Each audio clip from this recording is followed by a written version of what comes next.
Welcome back, Naruto fans. Today's fanfic is one of the most emotional and powerful what-if stories yet. What if Naruto was raised by the last surviving Uzumakis and awakened the legendary Adamantine chains at just 6 years old? A story filled with mystery, family, and a completely different destiny for Naruto Uzumaki. Before we begin, make sure to leave a like on the video. And if you want part 2, let me know down in the comments. Now then, sit back, relax, and enjoy the story.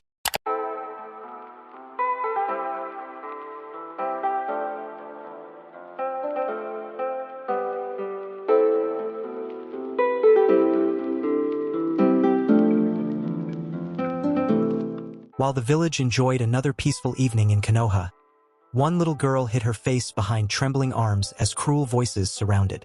"Ah, she's crying," one voice rang out. "Erg, the snot running down her face only makes her uglier," a second voice said. The small crying girl buried her face further into her knees and wrapped her small arms around her head.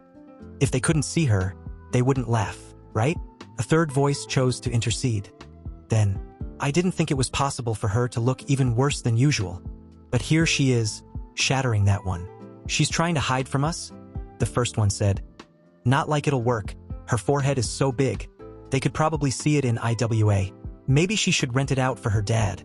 Might get more people to shop at his store. Ha ha ha," the second one said, before chortling at her oh-so-clever jab. The laughter began to trail off after a few seconds, however, as rapid footsteps approached. "Hey!" another voice, a boy's this time, called. The small girl's arms started to tremble. The bullies were awful, but she'd seen what boys did to each other in these situations, and it wasn't anything she wanted to be near. "Back off her. She didn't do nothing to you," the boy's voice cried out. The small girl's heart skipped a beat. "What?" She opened her eyes and brushed her bubblegum-colored bangs out of her face. Standing between her and the bullies was a boy barely bigger than her, wearing a white shirt several sizes too big, and shorts a size too small. In addition, he had the brightest red hair she'd ever seen. Even her father's hair wasn't that bright. "What does it matter to you, grape tomato?" the first one snickered. "You her friend. Figures the stupidest hair colors would stick together." The boy straightened. "I ain't never seen her before, but you're making her sad, and you're insulting her forehead. Why you insulting her forehead? What do you know?" the first one screamed, clenching her fists at her side and her face blushing in embarrassment. But the boy didn't move a muscle. She crossed her arms. "Fine. It's not worth it anyway. Come on, Kasumi, Fuki. We've got better things to do than entertain the forehead girl and the grape tomato." The girls turned and strutted off in what they thought was a dignified manner, but just made them look dumb. Fuki tripped over the sidewalk on her way out. The boy turned around to look at her. His eyes were a bright cerulean blue, and he had 3 birthmarks on each cheek, looking like whiskers almost. He muttered something under his breath. All she picked up was, "Tomatoes." What?" she stuttered. The boy focused on her. "Said I hate tomatoes," the boy yelled. She fell back in fright. The boy blinked and frowned. "Sorry," he muttered. "Didn't mean to scare ya." He let out a wide grin and walked up to her, holding out his hand. She looked at it, confused. "I'm Uzumaki Naruto, Databeo," he said, quite loudly again. "What's your name?" The rosette blinked. This little boy had just asked for her name. "Wait, Uzumaki, didn't my parents mention that name once or twice?" My name." She stopped and looked down at her feet. "Ts okay," the B Naruto said. "You don't have to be nervous, I done bite." She took a deep breath and let her legs extend a bit. "I'm Haruno Sakura," she squeaked out, before curling back up into a ball. The boy's smile, however, didn't waver. "Nice to meet you, Haruno-san," the boy cheered. He knelt down and looked at her face. That won't do." He reached forward and lightly grabbed a handful of her bangs, pushing them off to the side. "Better. Now I can see your eyes." "Tabeo." Sakura reached up and covered her face. "But Uzumaki-san, my forehead dash." "Yeah, you got one. So do I see." Naruto pointed to his own forehead, the silly grin never leaving his face. "No need to be scared." The grin dropped from his face, and he looked confused. "I dunno what your feeling is called. It's like you're scared, but you're not scared. It's just..." She stopped herself, not wanting to draw his attention to it. "Nothing." She giggled to herself. then let herself smile warmly. She nodded to him. "Thank you for helping me," she said. The boy smiled and offered his hand to her again. This time she took it, and he pulled her to her feet. "You two okay?" a voice called out. Sakura turned around and saw one of her classmates, a blonde girl, the Yamanaka, running up to them. "Sorry, I tried to run here when I heard something was up, but sensei held me back after class. I failed that last test pretty hard. Choji-kun's parents party way too hard for a weekday," she complained. "I wanted to come and help, but it looked like Uzumakis took care of the problem. Are you hurt?" Sakura looked away from the blonde. "No, I'm fine, Yamanaka-san." The blonde sighed and shook her head, before blinking and turning to the redhead, holding out her hand. "Yamanaka Ino, nice to meet you officially," the blonde said. Naruto took the hand reluctantly. "Uzumaki Naruto," he said quietly, akin to a mumble. "Well, have a nice day, Uzumaki-san." "Haruno-san?" the blonde said, straightening her hair and running off down the road. "She doesn't like me," Naruto muttered. Sakura raised an eyebrow, wondering how exactly he could tell that, as the blonde never really showed that much emotion except to the Nara and Akimichi boys. "Ah well, not like it affects me. Gotta practice my kunai throws." "Sakura!" a voice called loudly. Sakura turned around and saw her mother running up to her. The woman crouched down and hugged her tight. "You didn't come down to the shop, and I got worried. Are you hurt?" "No," Sakura stuttered, losing control of her tongue for a second. "I was just helped by." She turned and saw that Naruto was gone, and she couldn't see him anywhere. "He's gone." Her mother ruffled her hair affectionately. "He's probably just nervous if he ran off when I arrived.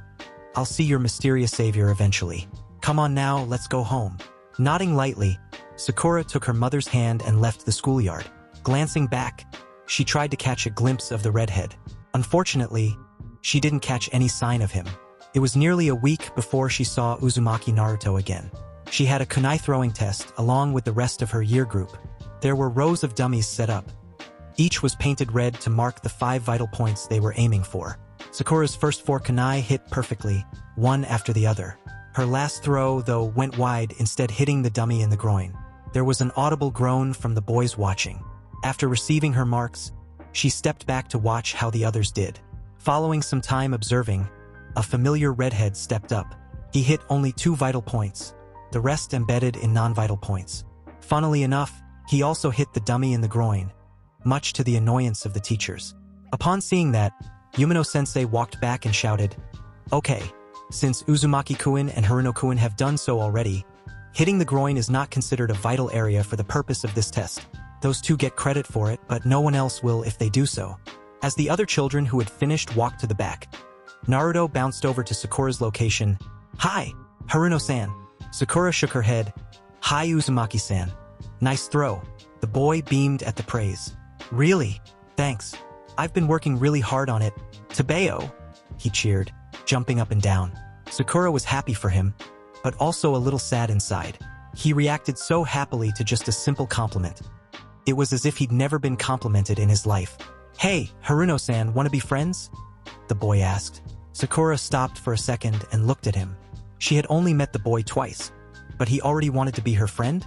He picked up on her nervousness, it seemed, and frowned.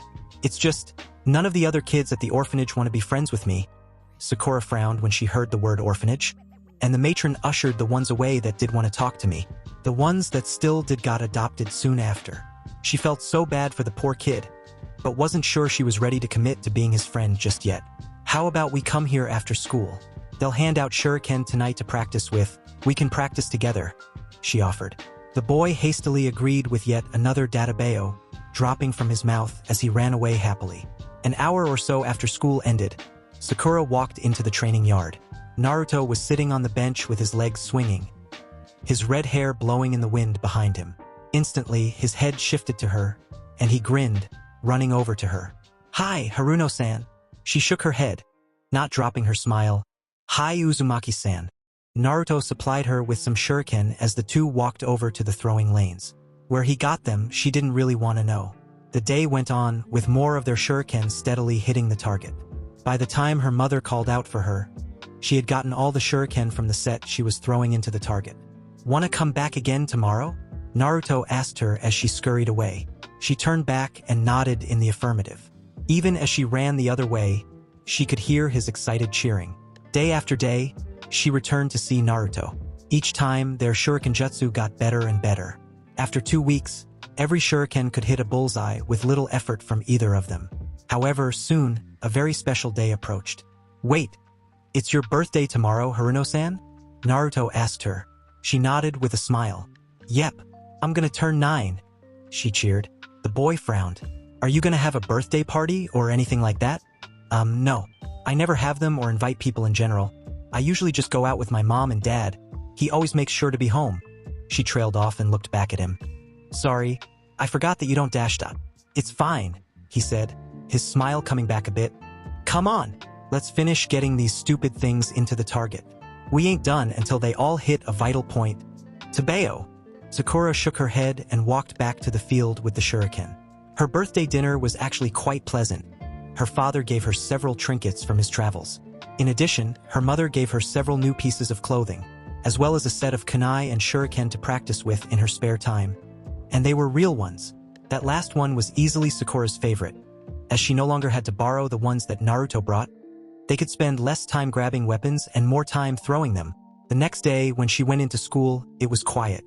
Even those who had done nothing but bother her all day throughout the previous one didn't so much as spare her a glance, which bothered her, especially after the previous day of everyone trying to hand her presents to show how nice they were. When school got out, she waited like usual for the redhead to show up. It took much longer this time, but he eventually stumbled out of the building holding a small box. "Sorry I couldn't give it to you yesterday. I couldn't find you," he said, holding it out to her. "So, happy late birthday, Haruno-san." Sakura took it gingerly, smiling at the boy all the while. She hadn't expected a present from him. She opened the small box and stared. Laid across the bottom of the box was a bright orange ribbon. "I bought it for you, to hold your bangs up. You always have to shake your head to get it out of your eyes. This'll make it easier for you. Uzumakis-san, I..." She almost cried. Taking the ribbon lightly, she pressed her bangs back and tied it into a neat little bow on top of her head. Naruto pumped his hand up and cheered. "All right, you look awesome. Haruno-san, Tabeo." Sakura shook her head lightly. The two would practice their shuriken jutsu, like usual, but when it came to an end, she stopped Naruto from leaving. "Uzumaki-san," she said, nervous. "Could you try using my personal name when you talk to me, and when we're not near other people?" The redhead blinked, before smiling the brightest smile she'd seen yet. "Of course, if that's what you want, I will Sakura-chan. As long as you'll call me by mine, too." Sakura blushed lightly at him using chan for her name instead of san. "Of course I will, Naruto-kun," she said. The boy kept smiling, before he turned to run off to the orphanage, while Sakura went the other way, towards her meeting place with her mom. While the previous day had been awesome, this had been her best birthday present ever. A beautiful ribbon and a real friend. Sunlight crept through the windows into the rafters of the building where Sakura sat, crouched. This is it. After all their hard work and planning, their first mission together would be a success. Time spent analyzing the target's schedule and habits, creating the most effective course of action. Now, their whole mission's success hinged on her. Sakura took a deep breath and waited. The target came into sight, just a little bit closer. Come on. The target walked below her, just as he'd done the previous days. Sakura clutched her hand around her weapon. This was it, he was about to walk in the right spot. Perfect. Sakura smiled brightly and pulled hard. A quiet clicking sound, then a swoosh. A liquid pours down, and finally, a storekeeper's scream. Rapid footsteps and the sound of fans activating spread through the room, in addition to more furious shouts by the man below her. Sakura smiled. It was time for the last step. She grabbed the bags next to her and dumped them out onto the storekeeper as she ran along the rafters toward her exit window. Even more angry screaming sounded as she climbed out the window, shimmied along the ledge, and slid down the makeshift ladder Naruto had made beforehand. Hitting the ground, she ran around to the front door right as Naruto burst out of it in a blur of red and orange. "That's for overcharging me on my ramen, Databeo," he yelled. Sakura ran alongside him as a neon orange figure covered in feathers burst out of the shop and started chasing them up the road, screaming obscenities that would have made a sailor blush. "You just had to open your mouth, didn't you, Naruto-kun?" He would have taken way longer to see it was us if you didn't, and we could have gotten away easier. She yelled. Not like we can change that now. Keep running, Databeo. He laughed, clearly embarrassed. Zigzagging through alleyways and hidden alcoves to avoid their pursuer, they eventually arrived at a small park, where most of the children were shuffled away at their parents' sight of the redhead. Naruto frowned and looked down, clearly upset, and Sakura placed her hand on his shoulder in response. Don't worry, Naruto-kun. I won't leave you. Don't focus on them. Focus on me. He nodded and looked at her, a bit more focused, his frown eventually dissipating. I can't feel happiness or anything like that. I can only feel worry or hate or sadness or other bad feelings, he explained. Sakura nodded. He'd explained his ability to sense emotions, but hadn't gone into much detail. Worrying that he might get really sad again, she decided to try and get his mind off of it. Come on then, Naruto-kun. There's no one here now. Let's practice those kata Yumino-sensei gave us yesterday, she said. The boy immediately perked up and smiled. They went to opposite sides of the park and ran at each other, practicing the kata in the same way as the spars that had seen Inuzuka Kiba getting his butt handed to him by the younger son of the Uchiha clan head. Whatever his name was, Naruto probably knew those two were in the same class. While they had started with the kata, the two of them soon began deviating from them, until it devolved into a wrestling/tickling match with both of them tussling in the dirt. After some time of this, both of them sat up and Naruto was about to speak, when a silver-haired NBU in a dog mask suddenly appeared with Flicker and tapped his shoulder. Time to go already, Inuanai-chan? Naruto whined. The ANBU simply nodded before again disappearing in a gust of wind and leaves. The redhead simply sat up and brushed off his shorts, before breaking into a run, while also waving to her. Bye, Sakura-chan. See you tomorrow, he called. She waved to him in return with a smile. Once he was out of sight, Sakura climbed to her feet and took off up the street, back towards her home. It was late, and her parents would probably be a bit annoyed at her being later than usual, but they wouldn't mind too much as long as she was home before dinner. After some time, she arrived at the arch that marked the entrance to the special district. Her grandparents on her mother's side had been shinobi from another village, and her mother was born there. And like most of the surviving population, they had fled to Konoha when it fell during the opening salvos of the Second Shinobi World War. Those survivors banded together and founded an entirely new section of the village, where much of the dead village's culture still remained alive. Her father, on the other hand, was born in Tetsu no Kuni, where most of their family still resided. His mother, though, was apparently a foreign princess, having eloped with her grandfather and been disowned for it. Though, in an odd turn of events, her father had been practically ostracized by the rest of the Haruno family for marrying her mother and staying in Konoha. As she contemplated her family's legacy, she found her thoughts wandering to where Naruto-kun came from. He had said his name was Uzumaki, but could he really be from the same family that had once led that old village? He certainly had the right hair color and attitude. As she began to wonder, a thick hand grabbed her shoulder. Sakura looked up and saw a civilian gate guard standing there. Sorry, girlie.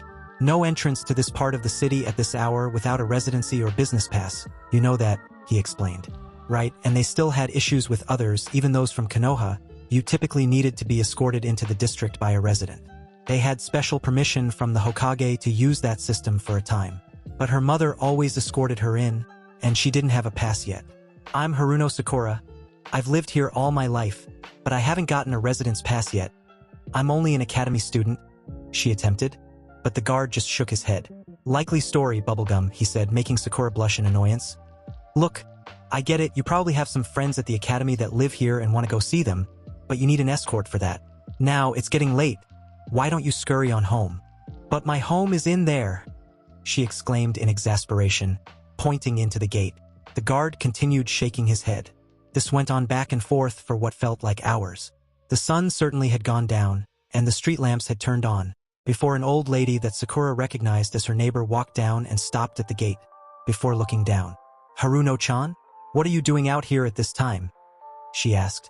I've been trying to get in, but this guy won't let me in, Sakura yelled. The old lady shook her head and looked at the guard. Her parents will be furious if you don't let her in. Her parents are Haruno Mabuki and Kazashi. The guard turned deathly pale at the second name. And I hope you don't object to me walking the girl home. The guard quickly stammered an apology and stepped aside, as the lady walked Sakura through the gate. The two walked the darkened streets in silence as they strolled to the area where Sakura's house was located. When they reached the door, The old lady pat her on the head. Thanks for walking me home, Oba-sama, Sakura said. The old lady smiled and saved as she walked back to her own home. Sakura looked at her front door and took a deep breath. Time to face the music. She opened her door and walked in, carefully taking off her shoes and placing them with the others. Her slippers were upstairs, so she crept along in her socks, hoping her parents were upstairs. As it turns out, they weren't. They were in the family room talking. When she walked in, her parents, her father was home this week, looked up at her, both worry and annoyance on their faces. Sakura, her mother began. Where were you? Sakura's eye twitched. I was helping a friend, she said. Some man was being cruel to him, so we got revenge. Her parents shook their heads. Sakura, just be careful about the time, next time. Her father said, now go upstairs, wash up and change, and we'll have dinner.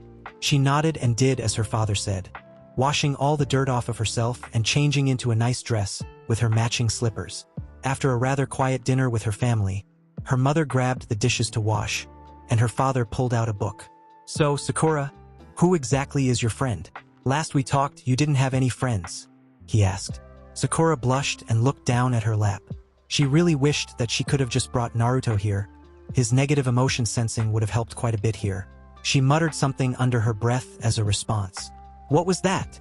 Her father asked. I can't hear you. Sakura clenched her fist and shook her head to clear it. It was better to just tell them than risk them finding out by accident. Uzumaki Naruto, he's dash, she began, but stopped as her mother dropped a plate and it shattered. Sakura's heart sank. Were her parents just like all those other adults that ushered their children away the moment they saw him? Her father looked extremely worried, but not mad. Her mother was just pale and run up to her, clutching her hands.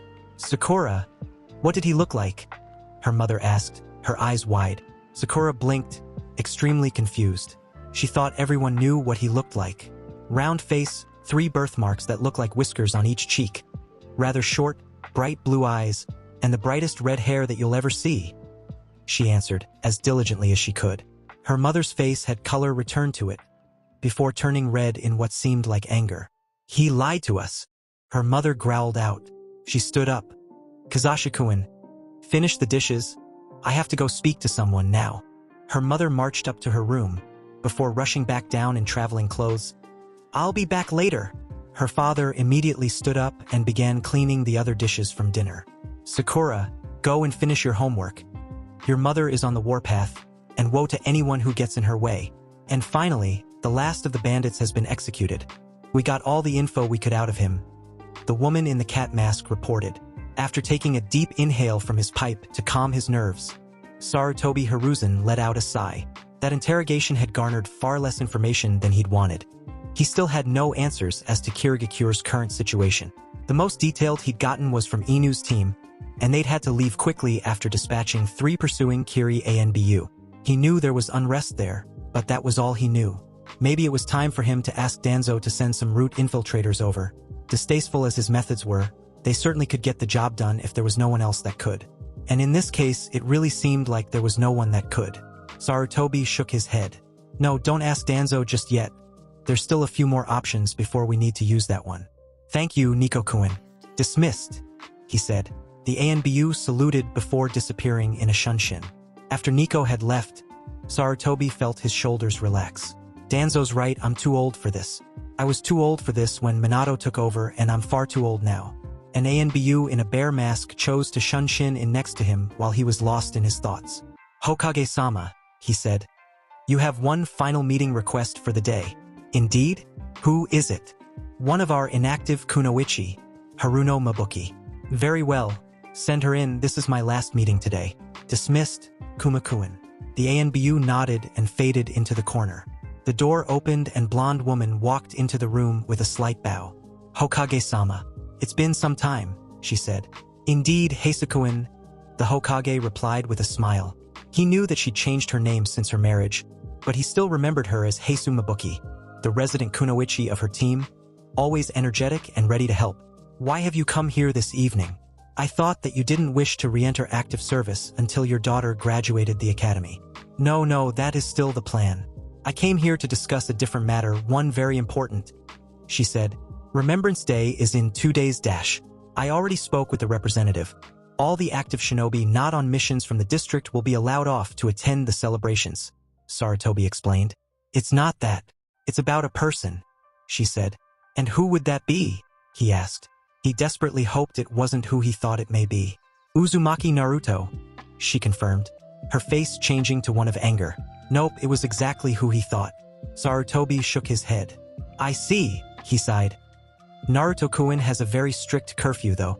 I doubt the orphanage would let him out after sundown. Mabuki smiled. That terrifying grin that she once had when she helped Uchiha Mikoto put itching powder in all of the military police uniforms after one errant officer said the wrong thing to the kunoichi. Oh, trust me, she said. They'll let us have him.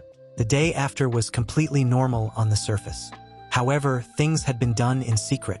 Discreetly, word was spread around the network that Uzumaki Naruto was a student at the Shinobi Academy. Aside from a few dissenting voices that were quickly quashed, many of those she had spoken to were angry and were willing to act. It had to be kept under for now, though. There would be time tomorrow. Mabuki started the day early, walking her daughter to the academy, then went to the small restaurant many of the district bigwigs attended, where the entire network made plans, including her. So, he's at the orphanage near the academy then? One man asked. Hi. And apparently his curfew is at sundown, so he's always back by then, another answered. So, how many should head up to collect the goods? The first man asked. Mabuki answered this time. All of them. The entire table turned to look at her. Are you sure about that, Hirano-san? If things go wrong, the second man said. Things won't. No one will stop us with those numbers, and even if someone would, we'll be back in the district before anyone can think to, she replied. Since we're bringing everyone, you plan on bringing little Sakura-chan, too? She's never been with us for Remembrance Day. The older lady that had walked her home the previous day said. Of course. She's in the academy now. She needs to see how things are handled now that she's older, Mabuki replied with a smile. We also should thank her for bringing this matter to our attention. It's thanks to her that things can be set right. Well, another young woman said. Here's to making things right. Hear, hear, the group called out as a whole. Mabuki arrived a few minutes early to get her daughter from the academy. When she arrived, she saw her daughter sparring with a small red-headed boy, both laughing all the while, clearly having fun. So that's Uzumaki Naruto? The name certainly fits. Instead of calling out to her like she usually did, she simply walked up to them carefully. When her daughter next turned around, Mabuki was standing there, waiting for her. She smiled at her daughter, telling her to say goodbye to her friend. They needed to do something. Nervous, Sakura said goodbye to Naruto and walked on behind her. She's familiar enough to call him Kun? This may be harder than we thought for her if she can't keep quiet. The two walked in silence to the Yuzu District Administrative Building, where Sakura simply had to sign her name on something and looked very confused. Well, she'll get a present for good behavior if she does well tonight. Mabuki was handed a package containing 2 envelopes. She nodded to the receptionist. They'd planned this out the previous day. The last step was picking up her daughter's outfit for that night.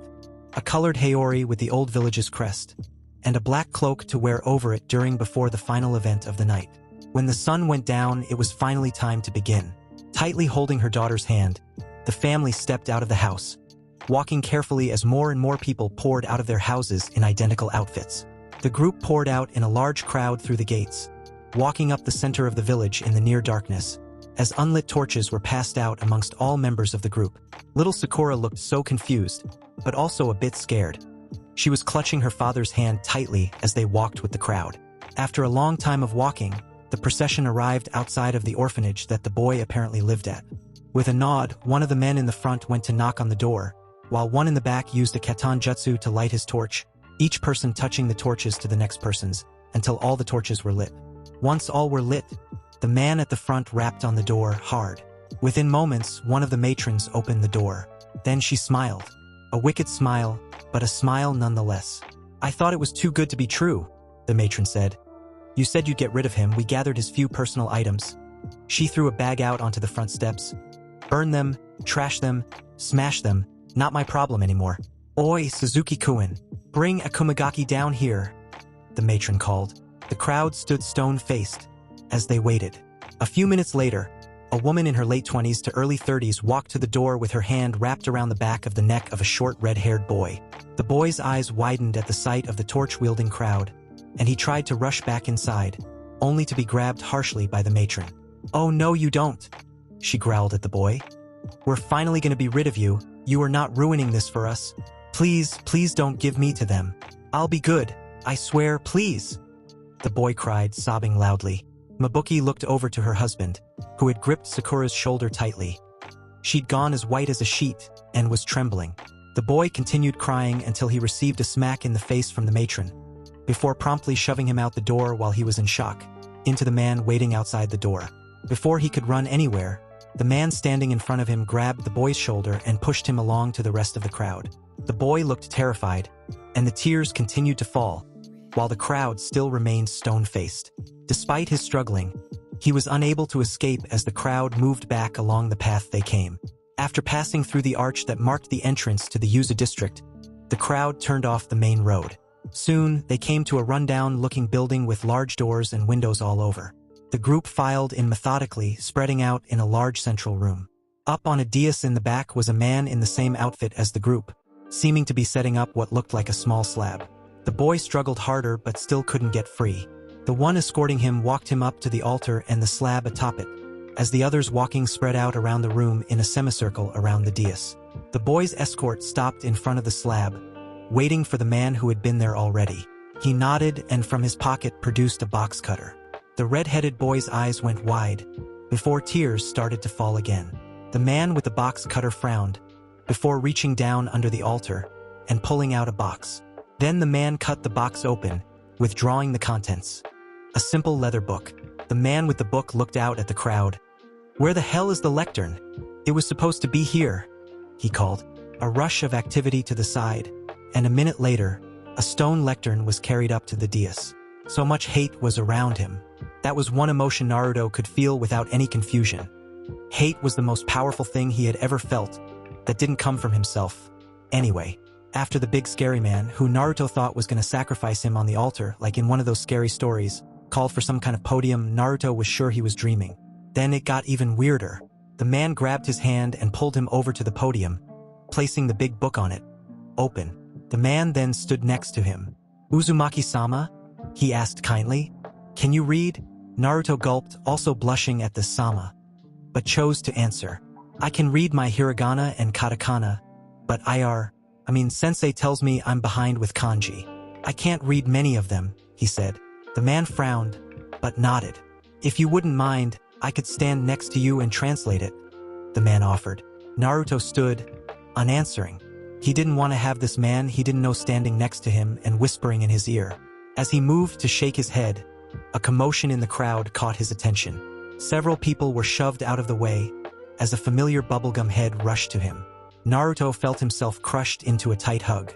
"Naruto-kun, are you okay? I'm so sorry. You looked so scared. All I wanted to do was come and help, but I couldn't," Sakura said, chattering on. "Nah, Sakura-chan," he said, returning the hug. "I'm okay, I promise." The girl pulled back and looked at him, still teary. After looking at him, she let go, wiping away the tears. The man with the book looked down at the rosette. "Can you read, girl?" he asked. Sakura nodded. "I can read the same amount of kanji as most final-year academy students." The man with the book shrugged. "That works." He turned back to Naruto. "Would you be okay with her reading it to you?" Naruto nodded without hesitation. Sakura-chan was his friend. He could trust her. "Very well then," the man said, placing the book on the lectern. He then stepped back and walked behind the altar. Naruto looked down at the book and sighed. He couldn't much of it at all. Motioning for Sakura to come over, he stepped back a bit to let her see. Sakura looked down at the page, scanning rapidly. She then began to whisper it into his ear. Naruto recited her words as best he could. 31 years ago, tonight, the shinobi village of Uzushigakure no Sato was destroyed. As the opening shot of the Second Shinobi World War, the enemy attacked without warning, and the city had few defenses. While the enemy attacked, many of the shinobi that had remained at home abandoned their positions to evacuate as many civilians as they could. Those that survived made their way here to Konohamaru no Sato, our ancient ally and most treasured friend. We rallied here behind the last surviving member of our leaders, Uzumaki Kushina. Tonight, we remember those that did not survive the passage, those whose souls still rest on the island, waiting for us to put them at peace. As Naruto finished the last sentence on that page, a hand touched his shoulder. Then, one by one, each person in the hall blew out their torch. Once the last torch blew out, the lamps on the walls of the room lit up. All present in the room dropped their black cloaks at once. Underneath, they wore white haori with a blue spiral displayed prominently. Before Naruto could question it, another was tossed over his own shoulders. Looking down, his also had a spiral. However, his was red with a white outline. The symbol of the Uzumaki clan, Bookman explained. You represent the clan for us now. Another man stepped forward respectfully. Naruto recognized him as the man who escorted him here from the orphanage. On behalf of us all, Uzumaki-sama, Naruto blushed once again at the sama. I must apologize for being so rough bringing you here. I feared we would not have been able to get you away from the orphanage otherwise. You needn't worry about that kind of thing here. Naruto nodded rapidly while tying the haori. Much of the rest of the night was spent singing traditional songs of the old village. Some tried to teach Naruto the songs, but he only picked up a few of them. Throughout the night, Sakura never left his side. By the time it was over, Naruto was sure he had memorized at least 30 names. Perhaps even more. One of the women there promised to teach him the names of the members of the clan. More names to memorize. Eventually, the night came to an end, and people began to leave. Slowly filing out and chatting, people went every which way. Naruto simply followed behind Sakura. Her parents had offered to let him stay at their home for a few days until they could get a place for him to live. As they approached the house, a short Anbyu in a raccoon dog mask just happened to shun Shin in front of the small group. Naruto smiled as he knew this one, and he knew Sakura did too. Tanuki-san, he called, waving. I thought you were going to be with your Ototo tonight, since Inu and I-san walked me home. Naruto-kun, Sakura said with a small glare. Quiet voice. It's nearly 2 a.m. Tanuki simply shook his head. As Sakura-chan kindly stated, it's almost 2 a.m. I did spend all night off with my Ototo, but got called in to make sure you were okay, Tanuki said. After all, you broke your curfew unexpectedly. Naruto took a deep breath. I'm not gonna go back to the orphanage. They threw me out to people they thought were gonna hurt me, he said. Tanuki stood there, his body not shifting. I thought as much. Tanakai-kun was supposed to be watching you at nights, but he wasn't to be trusted, apparently, Tanuki explained. Kumashusho will probably watch you at night from now on. Kuma-sama is awesome, Sakura cheered. The flowers dance when he watches Naruto-kun. Her parents and Tanuki shook their heads. I'll disappear now. Keep safe, Naruto-kun, Tanuki said, before disappearing in a shunshin. Naruto smiled and looked at Sakura. He's so much nicer than his Ototo, Naruto said. Sakura turned to him. Naruto chuckled, knowing she would. You know his brother? Sakura asked. Yeah. He's in my class, Naruto said. But I'd get in trouble if I told you who. While Sakura tried to pry more info from him, she was unsuccessful. He wasn't gonna tell them what Tanuki's real name was, that would be mean. And Gigi wouldn't buy him ramen if he was mean. When they got into the house, Sakura's mother gave him a futon to sleep on. She also gave him a blanket and pillow. He did still have to go to the academy in the morning, after all. Peeking out at the small child asleep on the bed, Mabuki smiled as she left to get some sleep herself.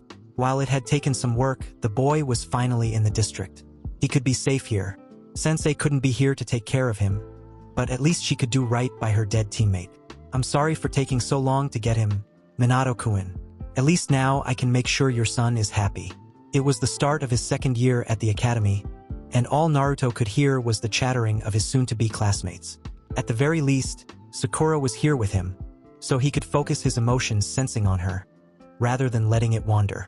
Each of the kids filed in and sat down at a seat. Some children he recognized from the previous year: Hyuga Hinata, Aburame Shino, Inuzuka Kiba, and Uchiha Sasuke. Of course, Sasuke was nothing like he had been when he'd last seen the boy at the academy. The last day of the first year, the boy had gone home excitedly to tell his big brother of his passing the first year at the top of the class. The boy had instead gone home to find his entire family dead at the hands of said brother. That was as much as he could glean from the different rumors flying around the village. Naruto tried to contemplate it, but every time he did, he found himself lost. He just didn't understand why Tanuki-san would do that. The boy that stood before the class, calmly stating that he didn't wish to speak to any of them, was the only thing left of the once powerful clan. Focusing his sensing on him, Naruto felt immense sadness, anger, hatred, and loneliness. But it felt strange, like they were buried deep inside him, not where everyone else's were. Maybe it was his mask of uncaring. The others had nothing interesting about them.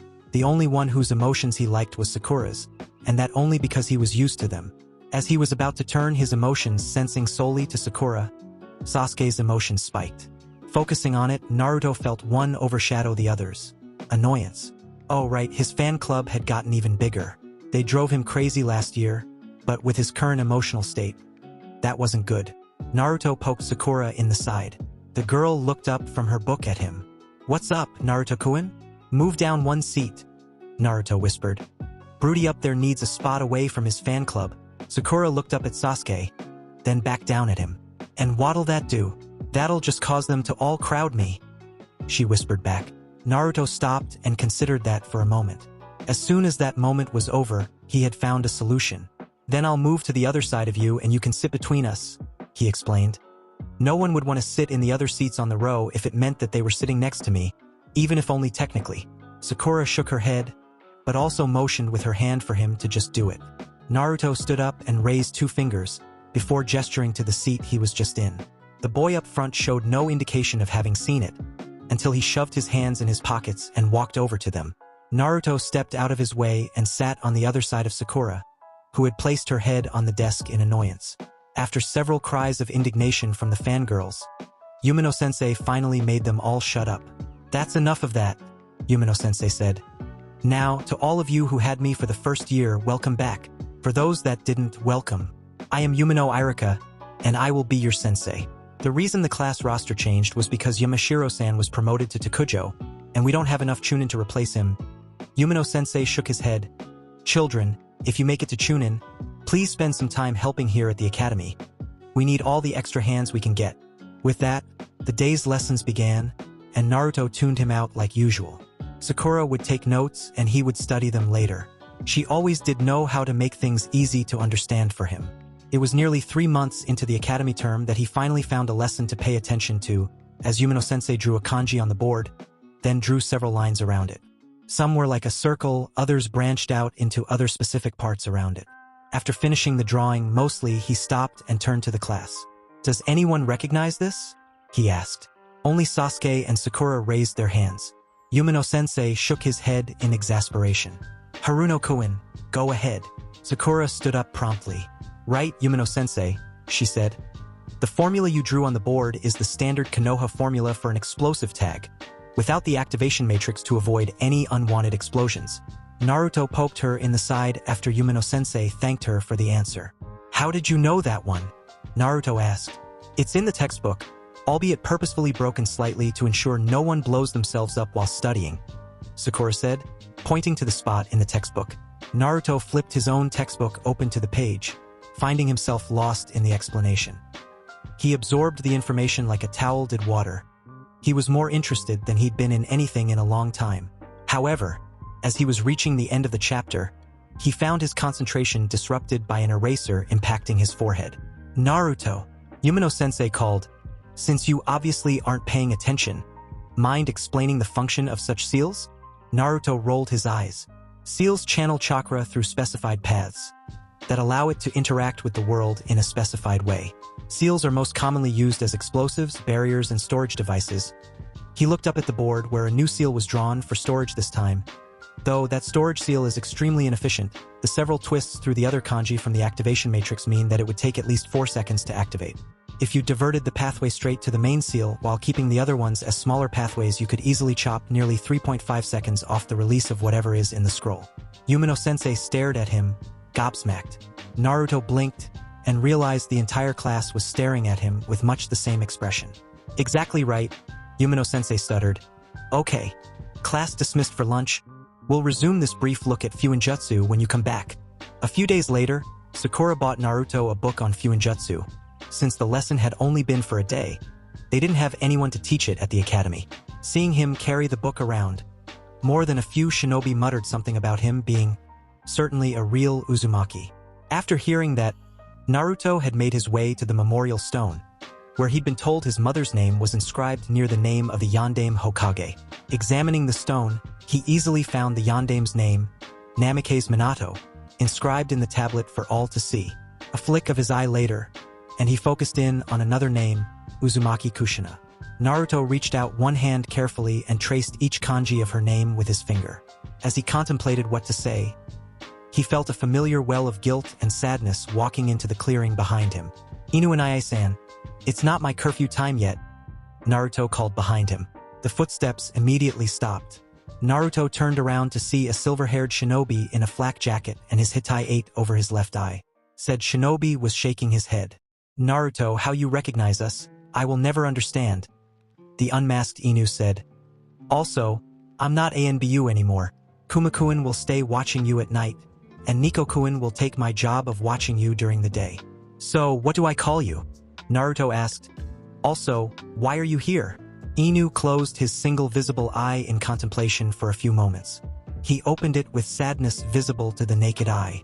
Naruto didn't even need his sensing to know that. My name is Hatake Kakashi. I'm here because every single person on my genin team is on that tablet, including my sensei, he said. Except for me, of course. Naruto frowned. I'm sorry, Inae-san, he said, making Kakashi's eye twitch. I'm here visiting my mother. Ah, Kakashi said. I knew Kushina-san. She was a good friend of my sensei. He looked straight on at Naruto. You look a lot like her. Your personality reminds me a lot of her as well. Kakashi spent much of the rest of the day telling what stories he remembered of his mother's exploits. The one that stuck in Naruto's head the most was when she had ripped out Akumo Nin's pancreas and tried to force him to eat it. She later claimed that she had been aiming for his liver, but didn't know exactly where to aim since she'd failed anatomy class. Kakashi only witnessed it since he was a student of the Yondaime. They had been sent to assist her squad, only to find the entire enemy squad slaughtered to a man. Naruto eventually fell into a routine. Each day he would wake up, eat breakfast, head to the academy. After the academy, he and Sakura would do their own thing until 4 p.m., Sakura often going to the library, and Naruto to the memorial stone. After 4, the two did whatever they chose that day until Nico came to enforce Naruto's curfew. While they most often trained together, other times it was pranks. Naruto's pranks were often highly planned in advance, and the materials used were almost always deliberate. Ever since he got the Fuinjutsu book, however, he started incorporating storage seals into his pranks. It had all started with him pranking Umino-sensei, 3 days after he'd been told that there would be no more Fuinjutsu lessons at the academy. With Sakura's help, he'd recycled the orange chocolate and feathers prank, pouring it from seals on the ceiling before having Sakura release the seals containing the fans and the feathers. The look on Umino-sensei's face had been explosive. He'd made them stand in the hall holding buckets of water until his father brought him a new pair of clothes. But ever since, Naruto had used different seals in one way or another. Whether it was storage seals that released exploding paintballs or explosive tags that only smoked, they were used. Which is why the two of them were, as Naruto contemplated this, running away from an angry Chunin who had the bad luck to get caught in one of Naruto's pranks. He hadn't even been aiming for the guy, he just got in the way. But the Chunin was angry and chasing after them at full speed. And to make matters worse, it was raining. At least it was summer, so the mud didn't suck at their sandals too badly. Their escape route had been planned ahead of time. Thankfully, they were ducking through alleys and slipping through buildings to avoid their pursuer. Once they, mostly, lost him, they quickly climbed the tall tree that grew next to Sakura's father's department store and ran along the branches, jumping to the roof. Unfortunately, one small factor put a hitch in their plan. When running from the Chunin, Sakura had fallen and skinned her knee. No issues, they'd both done it before, so they kept running.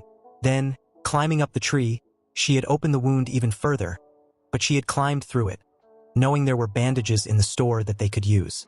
It was only when they ran to make the jump she realized it was her good leg. She still jumped pretty far, landing on the parapet, on her good, now skinned leg.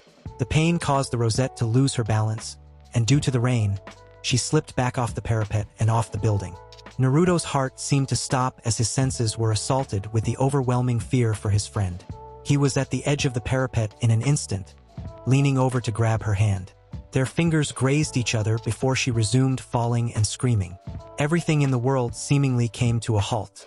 I have to do something, Naruto thought, If I don't, Sakura-chan might die. He felt pain run through him as light assaulted his vision. Closing his eyes to the light, all around Naruto the sound of stones and wood smashing was apparent in his ears. After a few moments, Sakura's fear subsided. Naruto chose this moment to open his eyes. What he found shocked him. His shirt was completely shredded while golden chains stuck out of his back, going down the side of the building. At their end, just outside the first-story window, the chains were wrapped snugly around Sakura's midsection. What happened? Naruto screamed. Next to him, Nico appeared in a shunshin. Turning quickly, Naruto began to panic. "Nico-san," he stuttered. "I don't know what happened. One moment she fell, and then I saw this light and dash." "Calm down, Naruto-kun. You might drop her if you panic," Nico said. Naruto stopped and took a deep breath. Nico held onto the parapet, placing her feet on the wall and walking down the wall to where Sakura was hanging. Placing her hands on Sakura's underarms, she signaled to Naruto that she had her. Releasing the tensions, the chains came flying back to Naruto, sinking into his skin as if they were never there. The boy suddenly felt exhausted, more than he had felt in a long time. He slipped and fell forward, into Nico's arms, closing his eyes and letting sleep take him. Naruto awoke a few hours later, in his apartment. The sun was in the same spot it was usually in the mid-morning, rather than the late afternoon it was when he had been pranking with Sakura. Naruto sat up rapidly, but saw his friend sleeping on the futon he'd set up in his apartment living room for when she stayed over, which tended to be fairly often, especially on weekends. She was a godsend when a test was coming up. Shortly after he woke up, Nico appeared and told him that he needed to get dressed, immediately. The Hokage wanted to see him the moment he woke up. Unfortunately, his only good shirt got shredded by whatever those chains were, so he had to go to Gigi wearing a hoodie and nothing underneath it. When Nico marched him into the Hokage's office, he worried that he was in trouble for what he'd done. But, to his surprise, the Hokage simply smiled at him when he arrived. Also in the room was the Konoha Council, all 5 of them. In addition, there was a white-haired man with a Hittite 8 bearing the kanji for oil, standing off to the side, frowning a bit at him. Knowing not to press his luck in this instance, he bowed respectfully to the man. "Hokage-sama," he forced out, much as he didn't want to. "Naruto-kun," the old man said. He took a long puff from his pipe, before letting out the smoke in a deep sigh. "I wanted to wait until you graduated from the academy before having this conversation with you, but that's no longer an option." "What do you mean?" Naruto asked. "Is this about those chains?"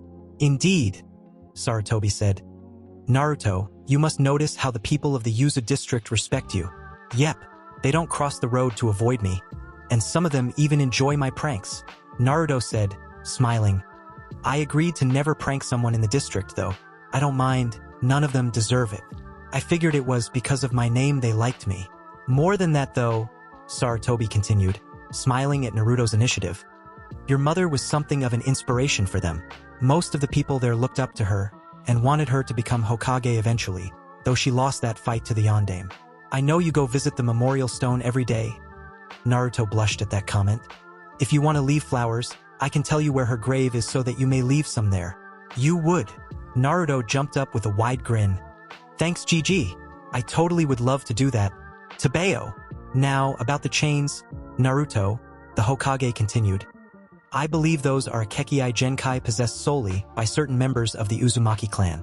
The clan's Hijitsu were based on using them, from what I remember." "From what you remember?" Naruto repeated. Sarutobi nodded. "Yes, I'm not allowed to know clan Hijitsu," he explained, clasping his hands. "And it wouldn't matter even if I could. The Uzumaki aren't from Konoha.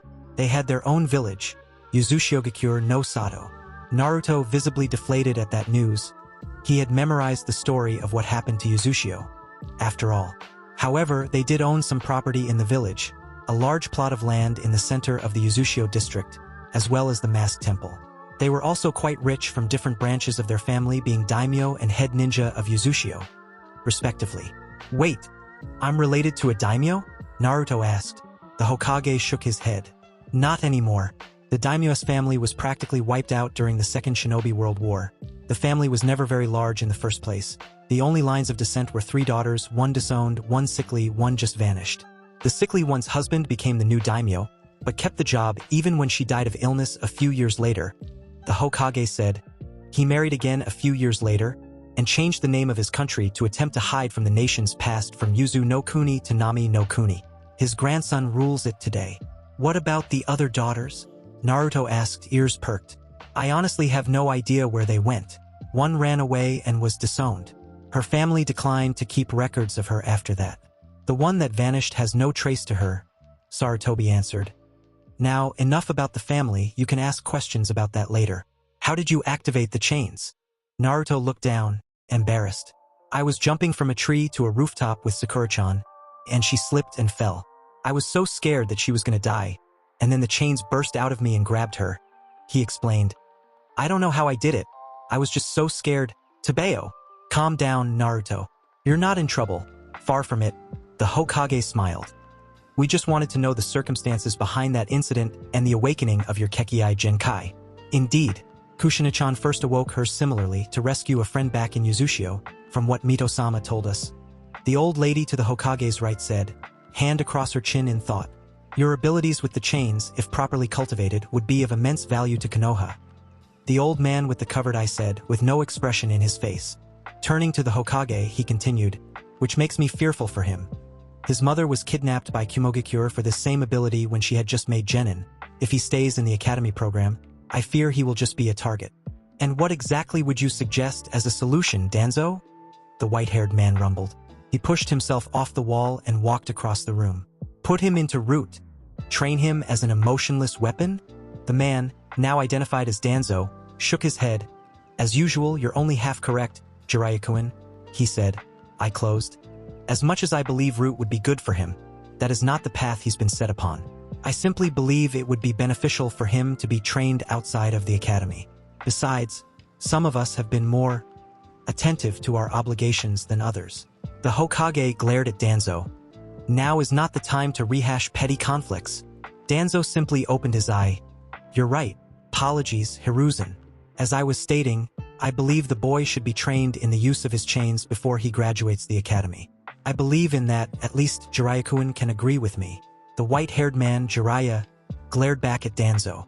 I hate to agree with him, but sadly I do. He needs to be trained with them. It's not without precedent.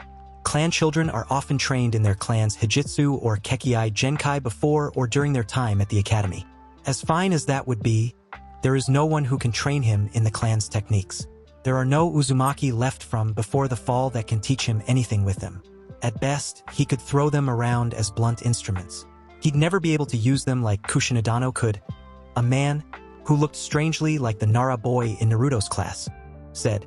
Yet Uzumaki Kanshu needs something to assist him, the other old man said. Glaring, the Hokage reached over and smacked him on the back of the head. The old man muttered an apology, before returning to his normal position. I could always take him out to one of the training grounds, have him practice. Give him some stuff to work on and monitor his progress whenever I'm back, Jiraiya offered. So long as you have him at least practice some basic jutsu besides the Academy 3, I will have no objection. He's likely to have at least a minor affinity for wind, anyway, Danzo said. I should have some scrolls for futon that I wrote down. Yondaime-sama may have left some as well. There aren't many users of futon in Konoha, sadly. Fine, but right now we should really walk the boy out there. Which training grounds are open today? Jiraiya asked. Most of them. I would say that training ground 43 would be the best for this particular exercise, the Hokage said. Turning to Naruto, he smiled. This is Jiraiya. He's a powerful jonin and former student of mine. You can trust him. All right, I'll take him there. Jiraiya walked up to Naruto and held out his hand. Take my hand and hold on tight. Feeling no hostile intent, only guilt. Naruto reached out and took Jiraiya's hand. Immediately after taking his hand, the world around Naruto seemed to lurch, whizzing by him in the blink of an eye, until it stopped as suddenly as it started, and they were in a small training ground. Naruto felt his stomach wobble as he fell to his knees and tried not to puke. He hadn't had breakfast. Sorry, Gaki. I know it sucks the first time, but you need to focus. The sooner we accomplish this, the sooner you'll be allowed to go home and eat breakfast or maybe brunch, Jiraiya said. Now, do you remember the feeling you had when you summoned the chains for the first time? Naruto nodded his head. He remembered Sakura falling, the energy welling up inside him, and the chains bursting from him. Good, Jiraiya continued. Then see if you can summon them at that log. Focus on what you felt when that girl fell. That will be your best bet. Naruto looked to where the man was pointing and saw a log pounded into the ground. He gritted his teeth and tried to summon the feeling, but felt nothing. Thinking for a moment, he tossed off his hoodie and stood shirtless, trying to focus. But despite his best efforts, he could get nothing. Not even a trace of the energy he'd felt. At some point, Jiraiya had wandered off, leaving Naruto alone. As Naruto fell to the ground, sweaty from attempting to pull chakra out, he felt the ground beginning to shake. Then, from the treeline, a blue-green frog at least the size of the academy hopped out. The huge thing glared down at him and reached for the dual katanas on its back. Naruto, thinking it might be best to run, did just that. However, he hadn't yet made it 10 meters when another large frog jumped from the other treeline. This one was a deep magenta and held a Susumita in one hand. It also held a shield in the other. Both frogs were hopping towards him at high speed, weapons drawn. Oh no, no. There was nowhere he could run as the two giants converged on him. He closed his eyes and tried to think of something, or maybe make it less painful when it came. However, deep inside him, he felt that energy again. Grabbing hold of it, he attempted to force it out all around him. Keeping his eyes open this time, Naruto watched as golden chains burst out of his torso in all directions. The chains wrapped around the frog's weapons, holding them in place and preventing them from striking him. The frogs struggled for a moment. Then they smiled and disappeared in a puff of smoke, their weapons with them. Jiraiya walked out of the smoke, clapping. "Well done, kid," he called. "Now try that again. This time, aim them for the log." Snapping back to reality, Naruto did as was told. He could feel the chains this time and tried to focus them at the log. Two of them flew out from his chest and wrapped around the log, while the others withdrew into him. "All right, now withdraw your chains and fire them again," Jiraiya called. Naruto obeyed, withdrawing his chains back into his body, focusing on his feeling in that situation, then firing two out again. The two trained all morning. By the time lunch arrived, Naruto was able to pull out his chains freely. As a reward, Jiraiya took him to Ichiraku Ramen for lunch. Naruto didn't know why Jiraiya knew he liked the place. He wasn't about to complain, though. Each day of summer vacation progressed like that. Wake up early, eat breakfast, then get instructions from the ANBU on what training ground to head to. Once he arrived, Jiraiya would have him run laps to warm up. From there, he would try to hit targets with his chains. Target practice stopped at lunch. The two would then eat, before moving on to tree walking. After the first week, tree walking was just a warm-up, before they moved on to having him attempt to cut a leaf in half with just his chakra. Jiraiya told him that this was the first step to understanding how to use futon jutsu. However, he never got more than a small cut on the very end before summer vacation came to an end. After having lunch at Ichiraku Ramen, Jiraiya gave him several scrolls filled with more steps to train his futon. He also gave him storage scrolls with targets for him to practice his chains on. Yet, as they ate, there was one thing Naruto still had to ask Jiraiya. Jiraiya-sensei, why do you always feel guilty around me?" Naruto asked. The old man spit out his broth at that. "Kid," he stuttered. "You." He stopped and narrowed his eyes. "You have the negative emotions sensing. Damn it." He shook his head and sighed, looking down. "Look, He gripped his pant legs. "I was very close with your parents. I was supposed to be the one to take care of you if your parents died. I was out of the village on a mission when the Kyuubi attack happened. When I heard the news that your father had been killed and your mother sacrificed herself to buy Yandame-sama more time, I wanted to rush back to the village and take care of you," Jiraiya said. Naruto had taken off his goggles and let his hair fall over his eyes. Yet he remained silent. Jiraiya looked away from him. "Then why didn't you?" he finally growled out. Jiraiya took a deep breath before answering. "A conclave of the council, all the clans, jonin, and some civilian representatives, was called after Yandame-sama's death. I got sent a message by your godmother, Uchiha Mikoto, that I should continue my mission. I trusted her word that she'd take care of you. When I got back to the village next, 4 years later, I found out that she'd been denied custody of you by that conclave, and that sensei had placed you in an orphanage with nothing to your name. No property, no money, nothing. Sensei hadn't let her contact me, either wanted me to focus on my mission, which was a failure anyway. Kumo moved to abduct the Hyuga heiress before I could figure out what they were up to. Then I'd had to silence some of my more talkative informants before they could reveal what questions I'd been asking. Why'd the conclave deny my godmother custody of me?" Naruto asked after a moment. Would or could? Both. They could because Kushina-chan was effectively a clan leader, despite the status not actually being formalized. They feared giving you to her would upset the fragile balance of power. Yondaime-sama had meant to formalize clan status for her as a favor once you were born, but he was dead, and they didn't trust my godmother with my custody, so they tossed me in an orphanage. Naruto guessed. Right on. And this is the first chance I've really gotten to see you. You're already living in an apartment in the Yuzu district, from what I've been told, Jiraiya said. Yeah, they all love me there. They don't turn me away from their stores or usher their children away, Naruto said. Jiraiya smiled. I've tried to help you as much as I could. I make sure to send you money every month to cover expenses. The matrons at the orphanage would always take that away and use it to buy toys for the other kids that I couldn't play with, Naruto said, crossing his arms with a frown. Jiraiya had a look of anger on his face, before crossing his middle and index fingers together. Kagebunshin no Jutsu, he snarled, before an exact copy of him appeared next to him. Head to Sensei and ask where the matrons at Naruto's old orphanage are. Dispel yourself once you get the answer. The clone nodded and disappeared in a shunshin. What jutsu was that? Naruto asked, eyes shining in awe. Jiraiya looked at him, trying not to let his fury show. That's Kagebunshin no Jutsu, a scouting technique. You make a solid copy of yourself with chakra and send it off to do something. When it dispels, you get all its memories, hence its main usage as a scouting tool, Jiraiya explained. Naruto looked up, deep in thought. Couldn't you just use it to create an army on demand or something? Nope, Kagebunshin no Jutsu only makes a few clones. If you want to make more, you need Taju Kagebunshin no Jutsu, which is a kenjutsu. You'd die if you used that. Well, you probably wouldn't, you have way too much chakra for your own good. But any normal person would die almost instantly from using up all their chakra. Jiraiya suddenly blinked. Well, now I have some matrons to have some words with. He ruffled Naruto's hair and walked away after paying for both his and Naruto's lunches. When he went back to the academy the next day, he pretended to not be thrilled when he heard of the people in charge of the orphanage were put into the hospital after someone attacked them in the street.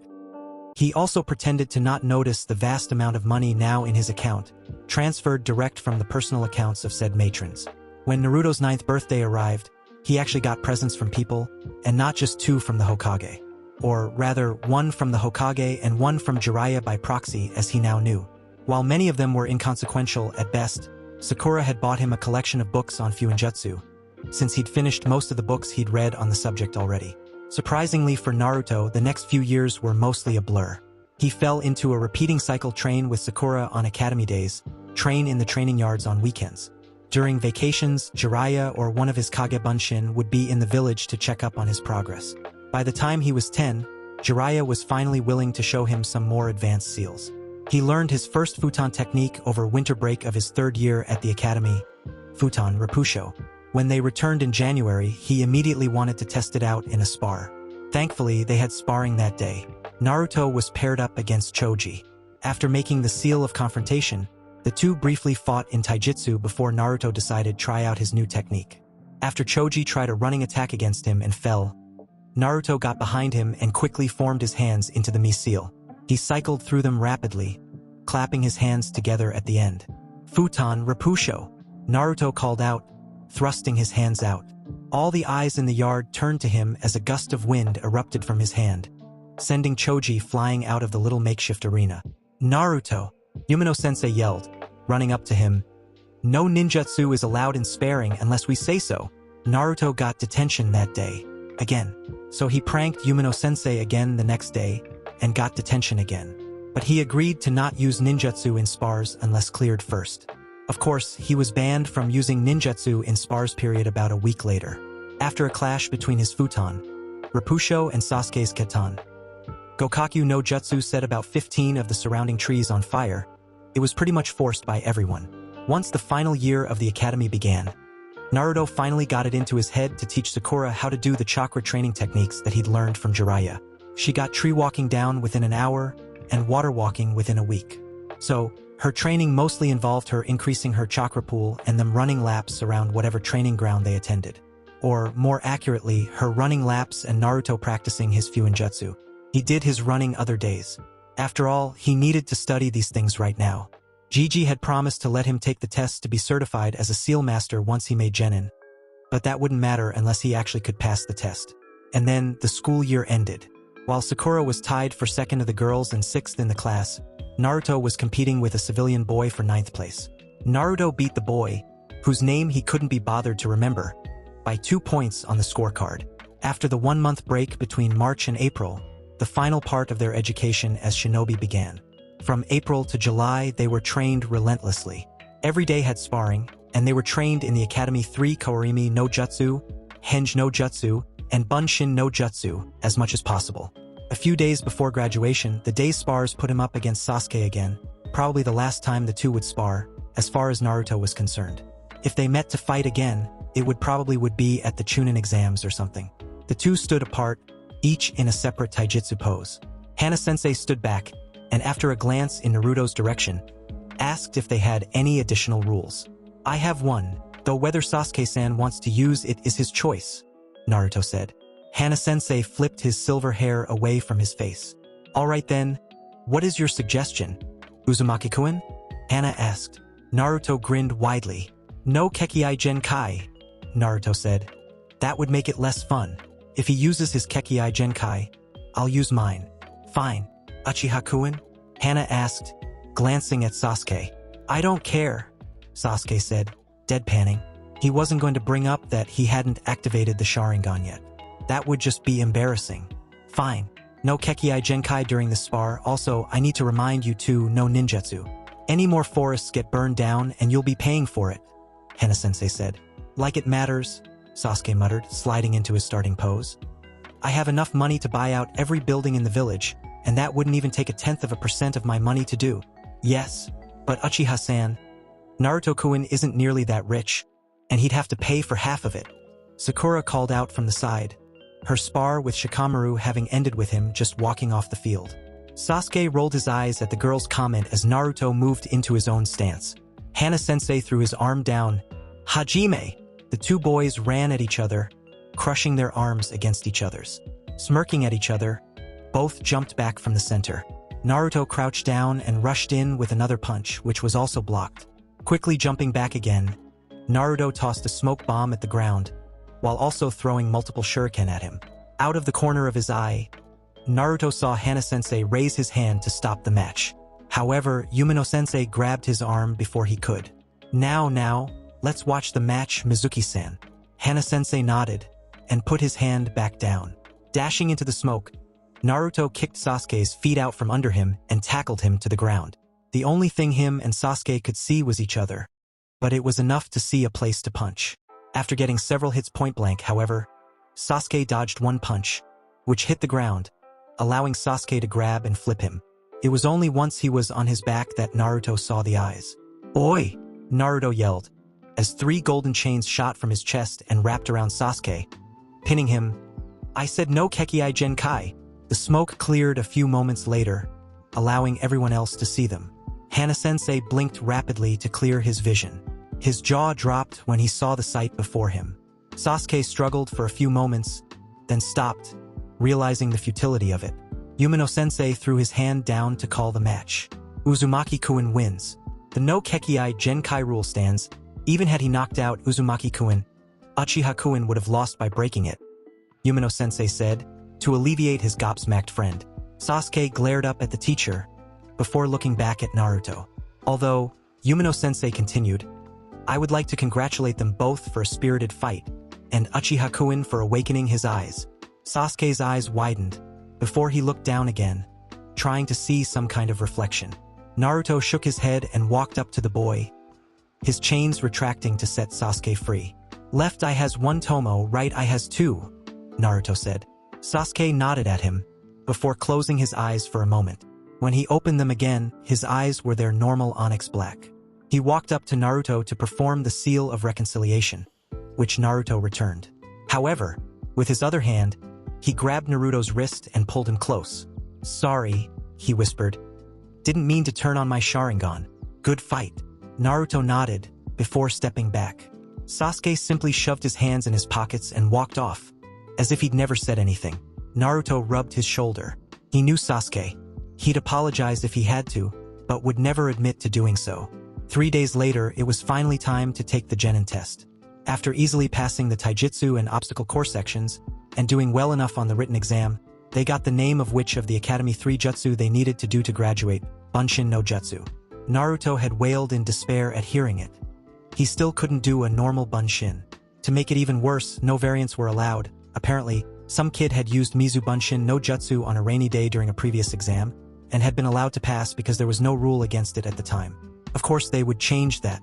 The Bunshin was the only variant he had issues with, and it had only been decided the previous day. Erosenin had even showed him how to make a Kaminari Bunshin to help him with that, and then they changed it. It had to be about him, it had to be. There was no other reason as to why they do this. Oi, Sakura-chan. What are the hand seals you use for Bunshin no Jutsu? Naruto whispered. Hitsuji meet Tora, Sakura replied, without looking up from her book. Though, I use Tora, Ushi Inu. It doesn't really change anything, but my mother taught me that way. I think it was the variant used in Yuzushio. Haruno Sakura, Umino-sensei called. She nodded to Naruto and walked into the testing room. She came out a few minutes later, smiling with a Hitai 8 in her hands. Looking straight at him, she signed good luck to him. Naruto rolled his eyes, mentally regretting his decision to teach her Anbyu hand signs. She wasn't even being discreet about it. Uzumaki Naruto, Umino-sensei called out after a moment. Steeling himself, Naruto walked carefully into the room. Umino-sensei and Hana-sensei sat at the desk, waiting for him. All right, Uzumaki-kun, start with the Henge no Jutsu, Umino said, watching him intensely, as if he was waiting for something. Naruto grinned. Performing the necessary hand seals, he called out, Henge no Jutsu. A puff of smoke went up around Naruto. When the smoke cleared, it was no longer Naruto standing there, but a violet-eyed, red-haired girl in a yellow dress, a mesh undershirt, brown sandals, and a green sash. The face and hair had barely changed, though. Umino-sensei put his hand on his face. Naruto, I wanted you to turn into someone, not just turn yourself into a girl, he said into his hand. Said girl clenched her fist. Where do you get off? I'm Uzumaki Kushina, Databane, she yelled before dissolving the henge. Naruto, in his normal form, continued. Also, for your information, that was my mother, he said, looking down. Umino-sensei frowned, sighed, then marked something down on his clipboard. Fine, Umino finally said, as if he didn't like that answer. Next up, Kawarimi no Jutsu. Naruto rolled his eyes, flashed the hand seals, called out the move, and switched with a stool on the other side of the room. Umino marked that one his clipboard as well. It was time for the moment of truth. Right? Now Bunshin no Jutsu. No elements, and no other variants. Naruto closed his eyes, and flashed through the hand seals Sakura had told him. Bunshin no Jutsu, he called, and tried to focus his chakra as much as he could. He opened his eyes and saw a single clone staring back at him. Naruto felt his heart soar, and promptly plummet as the clone collapsed to the ground, looking more like a wax figurine than a person. Umino-sensei shook his head. Uzumaki Naruto failed. Naruto clenched his fists before flashing through 3 more hand seals. Tora, Mi Tatsu, before calling his move. Kaminari Bunshin no Jutsu, Naruto called. A jolt of lightning shot from Naruto's hands before reforming into 2 more Narutos. These Narutos didn't fall over, but simply crossed their arms in annoyance. Uzumaki-kun, you aren't allowed to use elemental clones. You know that, it's still a fail, Umino-sensei said, barely looking up from his clipboard. Nay, Irika-san, Hana-sensei said. That rule only came down yesterday, and it's extremely suspicious that they'd only change it now. It's been fairly common practice in the past for students with high chakra capacity to use elemental clones.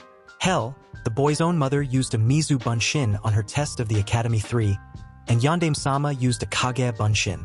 The boy is clearly ready to exit the academy as a shinobi of Konoha. But then they change it like this, right before his graduation. A bit suspicious, don't you think? It doesn't matter. Rules are rules, and if it means a student doesn't pass, then so be it. He'll have another year to work on his chakra control if he chooses to stay. And if you make any more comments on that kind of suspicion, I'll be forced to report you. No matter our friendship, Mizuki-san, Umino-sensei said. Uzumaki-kun, out, and dispel those Kaminari Bunshin, please. Naruto, with tears welling up in his eyes and his fist clenched, charged out of the room, with his clones right behind him, all sobbing loudly. Naruto didn't even stop when he got into the classroom filled with incredulous and confused students. He wanted to run and hide as soon as he could. He ran down several of the hallways and found a small closet that he'd used to hide in when he got scared. He and his clones opened the door, and he closed himself in it, dispelling the two clones as he got inside. He crouched into the fetal position and let his tears continue to fall.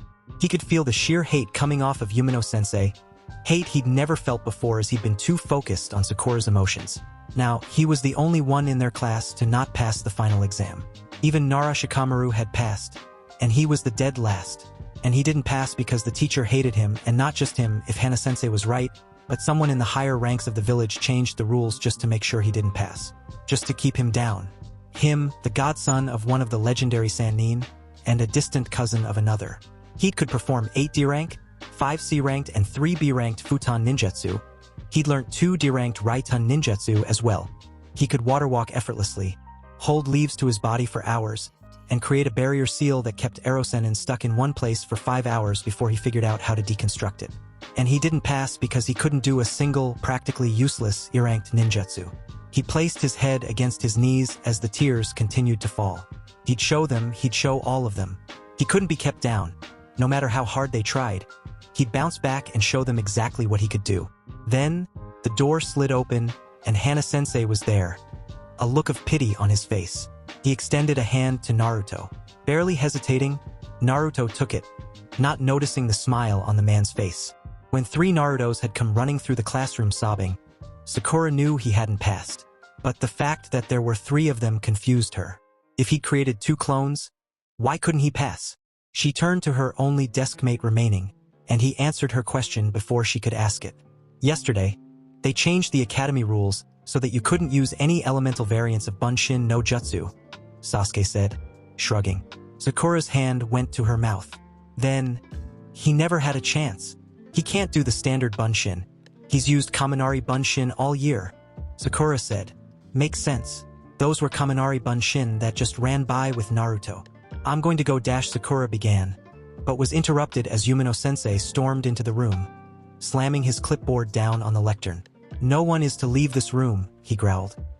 Anyone does, and they can expect to have their commission as probationary genin revoked for refusing to follow orders. Hana-sensei walked through the room behind him, then out into the hall, slamming the door behind him. Oi, I got a question for ya. A loud and annoying voice called from the back. Inuzuka-kun. What is it? Lessons are over, you passed, Yumino-sensei said. Yeah, but Uzumaki-san didn't. He ran through here with 2 clones, and I've seen him do both Kawarimi and Henge perfectly before. What the hell is going on here? The boy demanded. Yumino-sensei shook his head. Those weren't Bunshin. Those were Kaminari Bunshin. You need to do a normal Bunshin to pass, he explained. Bullshit. I used a normal Bunshin. Yeah, but my sister passed only 3 years ago using Jujin Bunshin, he yelled. Indeed, a monotone boy in sunglasses said. My cousin also passed at that time. He used Mushi Bunshin no Jutsu. He still isn't very good at the normal Bunshin to this day.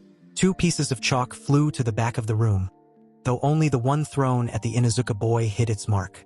To Sakura's surprise, the one thrown at the other boy simply passed right through him as he transformed into a swarm of bugs, before reforming into the boy. Even if I'd wanted to pass him, the orders came from our higher-ups, so it wasn't an option, Yumino-sensei said, his eyes showing some satisfaction even as his face remained neutral. He'll just have to try again next year. Maybe he'll learn to pay attention in class during that time. Sakura felt her grip on her shorts tighten. The teacher had just admitted to them that he didn't want Naruto to pass. He was damned lucky she couldn't make an IWA Bunshin or Mizu Bunshin yet, or she would be on her way to tell the Hokage about this. She'd met him enough times before when she and Naruto got dragged in for pranks. He'd likely have seen her this one time, especially if it was about Naruto. Sakura looked to the back and saw that Hinata had a similar expression on her face, and she stood up quickly, ready to slam her hands on the desk. Then the door to the classroom opened. The brunette shot back into her seat as Hana-sensei walked in with his hand on Naruto's shoulder.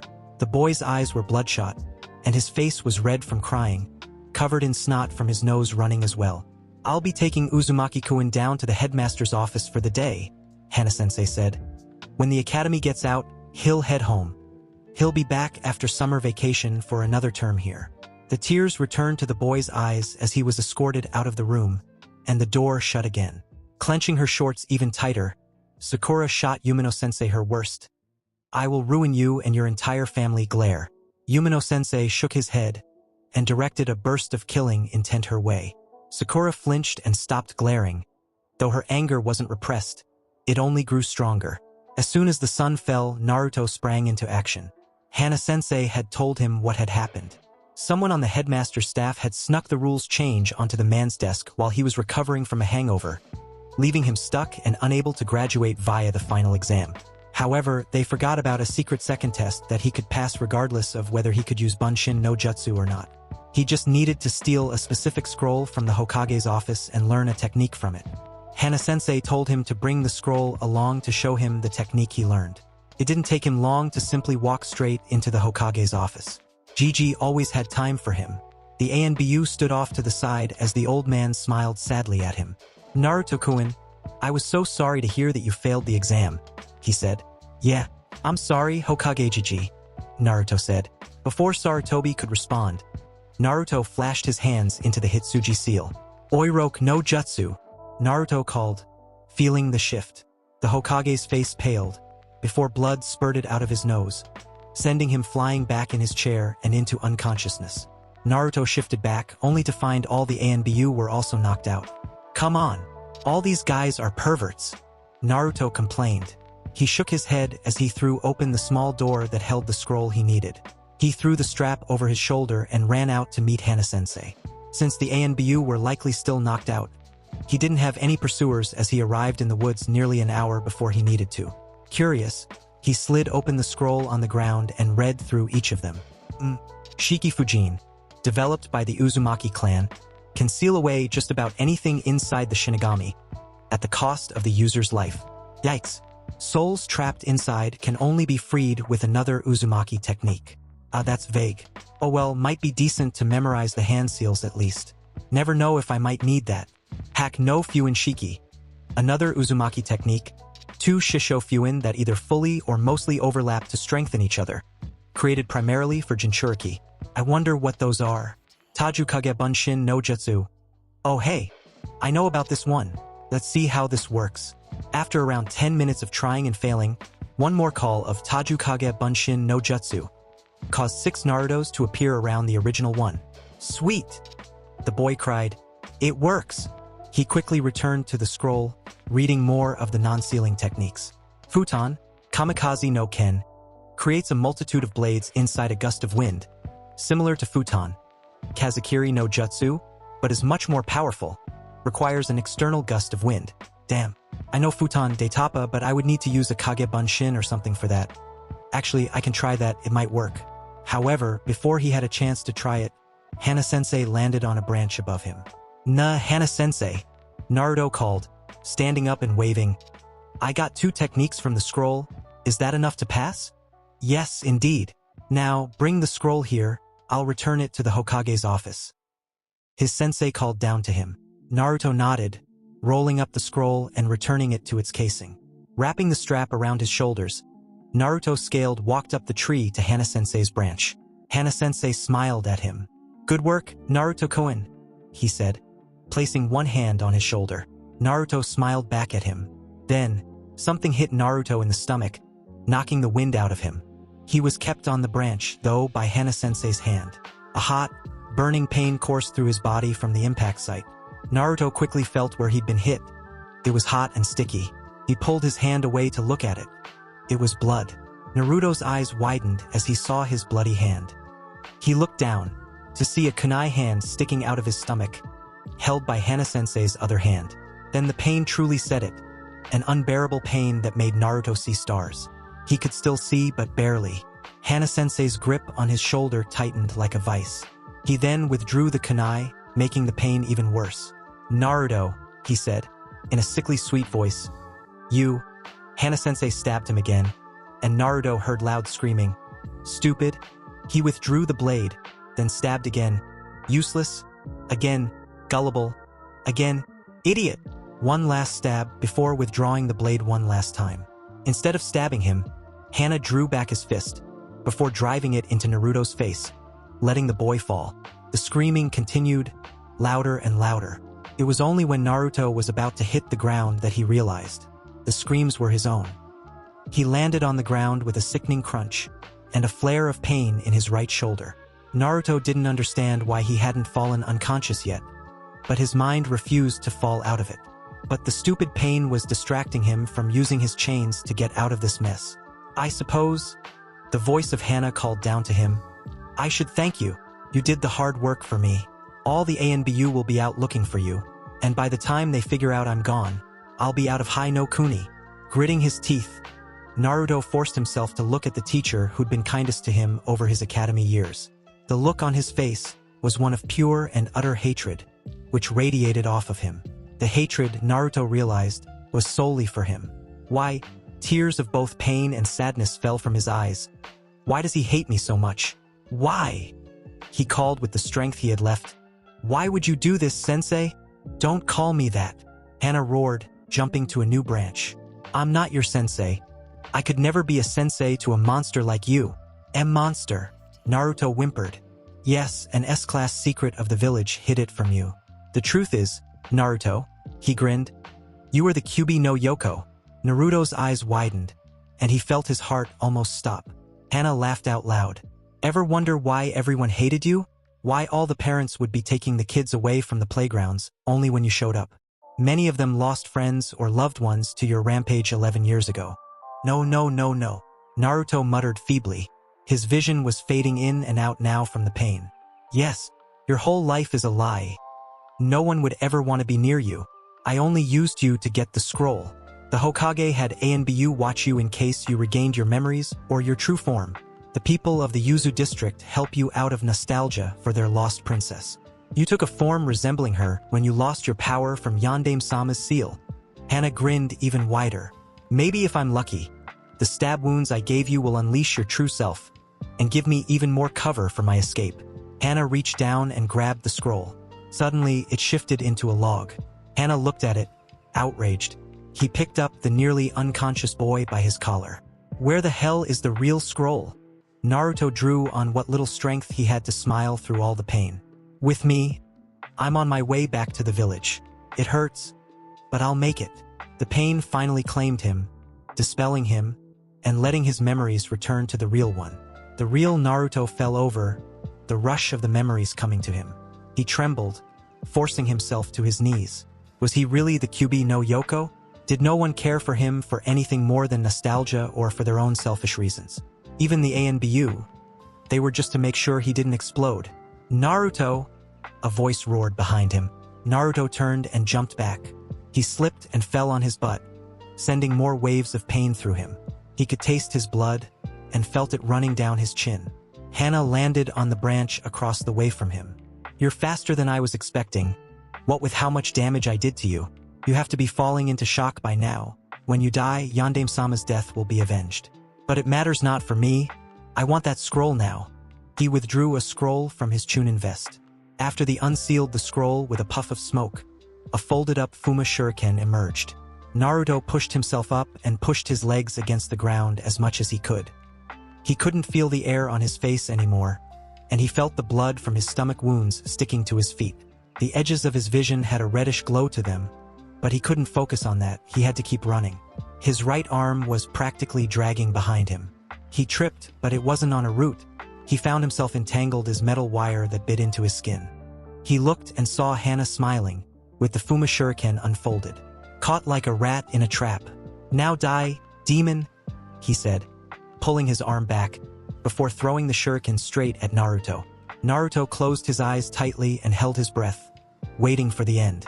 Sorry, I won't be able to keep my promise, Sakura-chan. A resounding clang sounded in Naruto's ears. After a moment, he opened his eyes carefully, to see a dark figure holding the Fuma shuriken inches from Naruto's face, but it was folded up again. Jeesh? A familiar voice came from the figure. I know Naruto has a habit of pissing people off, but this is far beyond any justifiable retribution. A pair of red eyes containing Tomo faced back at him. Naruto grinned lightly, before finally giving in and losing consciousness. Moving quickly to catch Naruto as he fell from the freshly cut wire, Sasuke grabbed the redhead carefully and lowered him to the forest floor. He looked up to see Hana-sensei glaring at him. Some sensei he was. All he is now is a traitor. Uchiha-kun, what are you doing in the forest this time of night? Hana asked. Naruto wasn't at home, nor was he with Bubblegum. I traced his footsteps from the academy out to that clearing. I just followed the blood from there, Sasuke said, deadpan. I had hoped to find him for something of my personal interest, but it seems that'll have to wait. He crouched down with the shuriken behind him, prepared to open it. So what, you'll side with the Kyuubi no Yoko over a Chunin of Konoha? It seems that the Uchiha clan just breeds traitors, doesn't it? Hana said. For a moment the world stopped. Before his eyes, the images of his dead family flashed by in perfect detail. There was no way his Sharingan hadn't been active. Then, if he could remember it this well, he wasn't strong enough to save them, and he still wasn't strong enough to put their souls to rest. He needed to have a chance to get there. And this man, this traitor, dared to compare him to the one who killed all of them. Still too weak. His voice echoed in Sasuke's head. Without a word, he unfolded the Fuma Shuriken and threw it as hard as he could. A loud screech rang out through the forest. Sasuke watched Hana clutch at the deep, bloody gash that ran up his left arm. How did you dash? How did I hit you? Simple, Sasuke explained. I could see which direction you were going to move. Based on the movement in your legs, I threw it too far to the left. You jumped in that direction, so there was no hope in you avoiding it, he scoffed. But I'm still not very good with it. Anyone with enough experience would have hit you dead on. You're. Hana stuttered, before withdrawing another scroll. In a puff of smoke, a sword appeared in his hand. You're dead, Uchiha, Hana roared, jumping off the branch and diving straight for him. He must have gone into shock from that. His attack here is suicide. Oh well, he made his choice. Sasuke started to move his fingers into the seal, but then stopped. He knew this guy likely had information, and it would be best to capture him this once. Switching in the moment, he instead started with the seal, rapidly flipping through them as Hana got closer. Clasping his fingers into the Tora seal, Sasuke called out, Katan, Hozenka no Jutsu. Taking a deep breath, he blew several fireballs out into the air around them, several of them hitting his attacker directly with a loud scream each time. Simply stepping out of the way, Hana Mizuki fell to the ground, unconscious and with severe burns all over his body. Feeling a slight gust of wind, Sasuke turned around to see an ANBU standing there, weapons ready. Seeing the severely burned Hana and severely injured Naruto, several more ANBU flickered into view. One of them, wearing a bear mask, quickly grabbed Naruto and flickered away with him. Another, wearing a rat mask, walked up to him. Uchiha Sasuke? The ANBU asked. He nodded. Thanks for protecting Naruto-kun. Few would have. Sasuke rubbed his arms, looking away. Don't thank me for it. It was nothing. He glanced down at the finely roasted former teacher. How did that guy ever pass the Chunin exams? I don't remember, and honestly, I'm really not inclined to care, the ANBU replied. Naruto woke up to the sound of beeping monitors. His eyes opened to a hospital room. Right. Sasuke came and found me. Naruto stared up at the ceiling, his stomach aching. He tried to sit up and succeeded in setting off one of the monitors. A nurse came running in, but her face fell when she saw that he was fine. Naruto could feel disappointment coming off her, as well as hate. Naruto just looked down at his lap. After the nurse looked him over, while also being far too harsh with his still healing shoulder, clearly on purpose, she left the room without saying anything further. An hour later, the Hokage walked into the room. Naruto-kun, my apologies. I'd have been here 15 minutes sooner, but I had a rather rude nurse to deal with.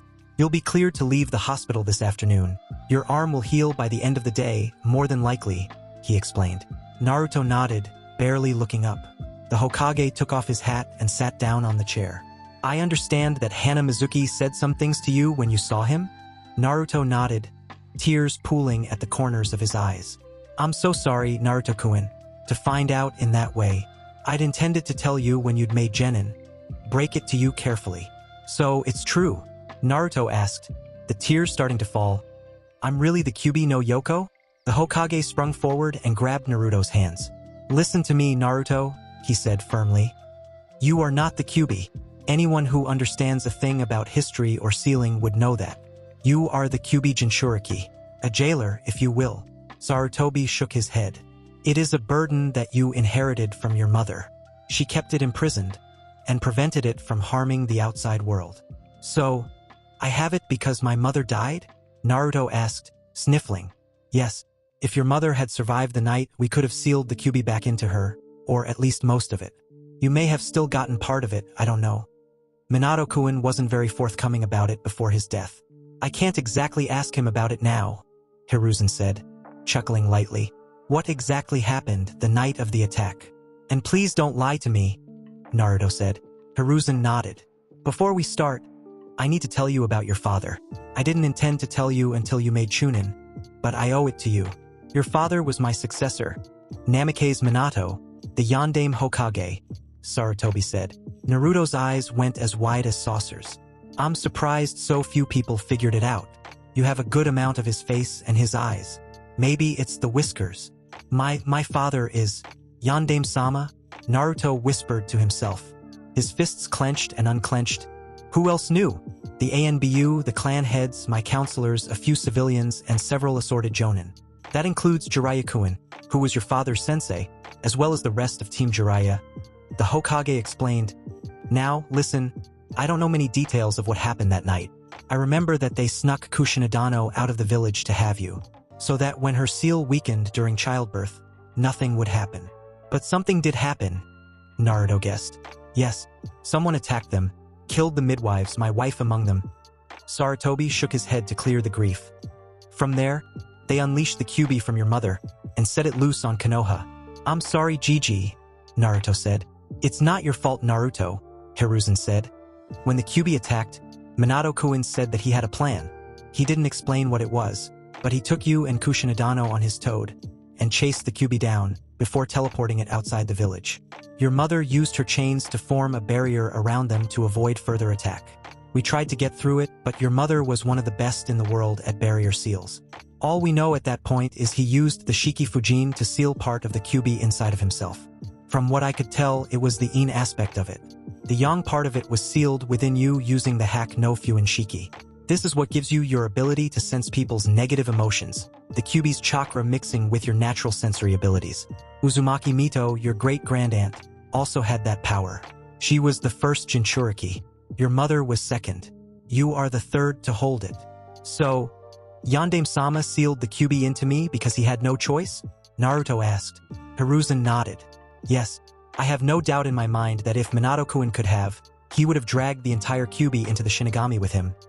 The Sandaime stood up and put his hat back on. When you are discharged, come to my office.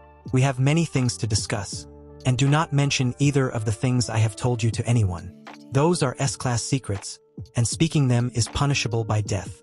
Naruto nodded at that. He had so much to think about. His father was the freaking Yondaime, the most powerful shinobi ever. Even just during the Third War, he was likely rich from all the bounties and missions he did as a jonin. He had to have done a ton of stuff to get a big enough name to become Hokage. All the stuff that he'd been told about his mother being friends with the Yondaime fell away to something that made far more sense. If the two were married, of course he would go out of his way to do things for her. Of course she would know his genin team. She likely showed up to see him every day. A few hours later, he was discharged from the hospital, to the relief of many of the nurses and doctors there. As Hokage Gigi had asked, he'd made his way to the Hokage Tower and up to the top of it. Once he entered, the Hokage activated the silencing seals in the room and had his ANBU guard the door. All right, Sarutobi said. Uzumaki Naruto, yesterday you entered this office under false pretenses and stole the Scroll of Seals, written by the Shodai Hokage. Naruto looked down at his feet. However, the Hokage continued. It has come to our attention that you were manipulated by Hana Mizuki, former shinobi of Konohamaru no Sato, into doing that. Under interrogation, he admitted to sabotaging the final exam against you. And when you realized deception, you attempted to get the scroll back to Konoha. Also, the heirs of the Uchiha and Hyuga clans were very adamant that you be allowed to pass due to irregularities. And those two are rather persistent. You know this, of course. Therefore, Uzumaki Naruto, for your service to the village, it is my honor to promote you to Genin of Konohamaru no Sato. Congratulations, Sarutobi said, with a smile. Naruto froze solid, carefully looking up at the Hokage. The old man had a large smile on his face. Out of the desk, he pulled out a Hitai 8 and held it out to him. Holding his breath, Naruto stepped forward, one step at a time. After a few moments, he reached the Hokage's desk. He reached forward and took the Hitai 8 from the Hokage. "Come back here tomorrow to get your registration photo and shinobi profile filled out," Sarutobi said, his eyes shining with happiness. "Dismissed, Genin Uzumaki." Naruto trembled, and with tears falling from his eyes, he nodded. "Yes, Hokage-sama." As he turned to leave, a small scroll with the 2 kanji was handed to him by an ANBU. "Commission. Is this for sealing? I thought it would be a little bit before I got my first one. Oh well." It was long past sunset when Naruto finally got back to his apartment. He knew he had a visitor as soon as he walked in, but was surprised to see that it wasn't Sakura, but Jiraiya sitting on his couch. "Took you long enough, kid. I was worried I'd have to let Sensei know I was in the village," he said. "What are you doing here, Ero-sensei?" Naruto asked. "Oh, don't call me that. I'm not your teacher. I'm never taking on another team. I'm here to give you this," Jiraiya said, a grin wide on his face, as he unfurled a large scroll from his back. "Consider it a graduation present," he continued. On the scroll was a long list of names, each signed in blood. A hand print also accompanied each name. "What exactly is this?" Naruto asked, mesmerized by the scroll. "It's the summoning contract for the toads of MT Mayaboku. Sign on the line and you'll be able to summon all the same toads as I can, once you can control the chakra." Naruto looked up in happiness.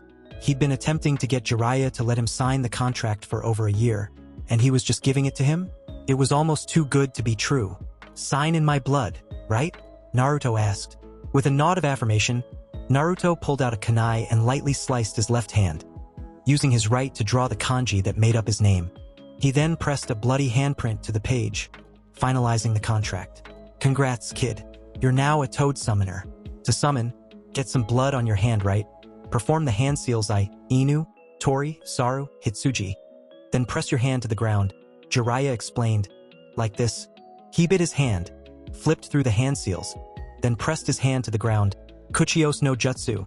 A small yellow toad appeared on the ground, before dispelling. "Cool," Naruto cheered, pumping a fist in the air. Jiraiya smiled at him. "Here," he said, handing Naruto a scroll. "While you work on your summoning, practice that." Naruto opened the scroll, opening the first seal to find a water balloon. "How will this help me?" Naruto asked, an eyebrow raised. "Simple. Swirl your chakra around in it until it pops," Jiraiya explained. "Find which direction is easiest and spin it that way. Once you get good at spinning it, you're gonna want to make it spin in many directions. It's a difficult exercise, but so was everything your dad invented. So you can do it." He ruffled Naruto's hair. "I'll be back in Konoha for the December Chunin exams. I'll check up on your progress then. If you need any help, ask that silver-haired Jonin, Hatake Kakashi, your father's old student. Minato showed his entire team how to use it, so that boy'll know it too." "Cool," Naruto cheered. "And before you go, take this." Naruto fished a scroll out of his jacket pocket and unsealed it, revealing a large collection of manuscript. "Is that Jiraiya asked. "It is. I made it and did research on it just like you asked. Oiroke no Jutsu is good for things other than shaming perverts. After all," Naruto said, a wide grin on his face. The white-haired man smiled, resealing the manuscripts in a scroll, before waving at Naruto and disappearing in a puff of smoke. The next day, Naruto went back to the Hokage's office after getting a picture taken of him for his ID card. Thankfully, the picture was only from the chest up. Since he didn't wear his jacket the previous night, it hit the bloody hole around his stomach flawlessly. He'd carefully filled in the different aspects of his shinobi profile as good as he could, without Sakura's help. Even, the Hokage looked over his shinobi registration form carefully, smiling at it. "I'm impressed that you took it so seriously, Naruto," he said, looking at the boy. "Though, I must ask, why are you not wearing your Hitai 8? Unlike the other graduates of the academy, you are a full genin of the village, and it is rather rude to not wear it." "I don't want to scratch it, Hokage Jiji," Naruto whined. "I'll start wearing it on the day of team selections. I already know you're gonna put me with someone in the loop about my parents and my damn tenant. I'm not supposed to mention the teams that I planned until the day of selections, you know that. But rest assured, I planned each team carefully," the Hokage explained. But this year's Team 5 is made up of Ami, Kasumi, and Fuki, all from your class. They'll be under Mitarashi Anko. You would know her as Nico-kun. Naruto fell back in laughter. She'll kill them. That, or scare them right out of the shinobi forces. He managed to force out between laughs. I doubt Mitarashi-kun will actually kill them, but they'll all fail her test and be sent back to the academy, more than likely. Whether or not they wind up in the Genin Court, well, that's up to them, Hiruzen said. As Naruto was about to reply, the door of the room flew open, and a small boy stormed into it. GG, the boy declared. Prepare yourself. I'm gonna be the Godame Hokage, and you one dash before he could finish. The boy tripped over his scarf and fell on his face. After spending a moment groaning on the floor, he flung himself to his feet and stormed up to Naruto. Oi, you tripped me, didn't ya? The boy yelled. You did that yourself. Don't try to pawn it off on me. Naruto replied, raising his voice slightly. He'd felt the boy's chakra before it even came up the hallway. Naruto's eyebrows twitched lightly as this boy who claimed he wanted to be Hokage. His henge to hide the bloody hole in his shirt was so detectable it hurt. Yet the boy ignored it. If this kid was a shinobi legacy, then he was failing hard at it. There's no way I tripped by myself. You had to have done it. The boy continued yelling.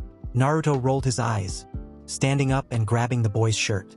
The boy yelped as Naruto pulled him close. If I wanted to cause you problems, I would do a lot more than just trip you, Naruto said, glaring at the boy. Naruto cocked his fist pack, ready to teach this kid a lesson. Hey! Another voice called. This one from a sunglasses-clad man standing at the door of the room, pointing at Naruto. Let go of him. That's Sandaime-sama's grandson. Naruto stilled his fist and looked down at the kid in his grasp. He did look a lot like Hokage Gigi, so he could see it. Had to be the nephew that Asumaways talked about when he saw him. Said boy grinned at him. What? You scared to hit me just because I'm the Hokage's grandson, Kore?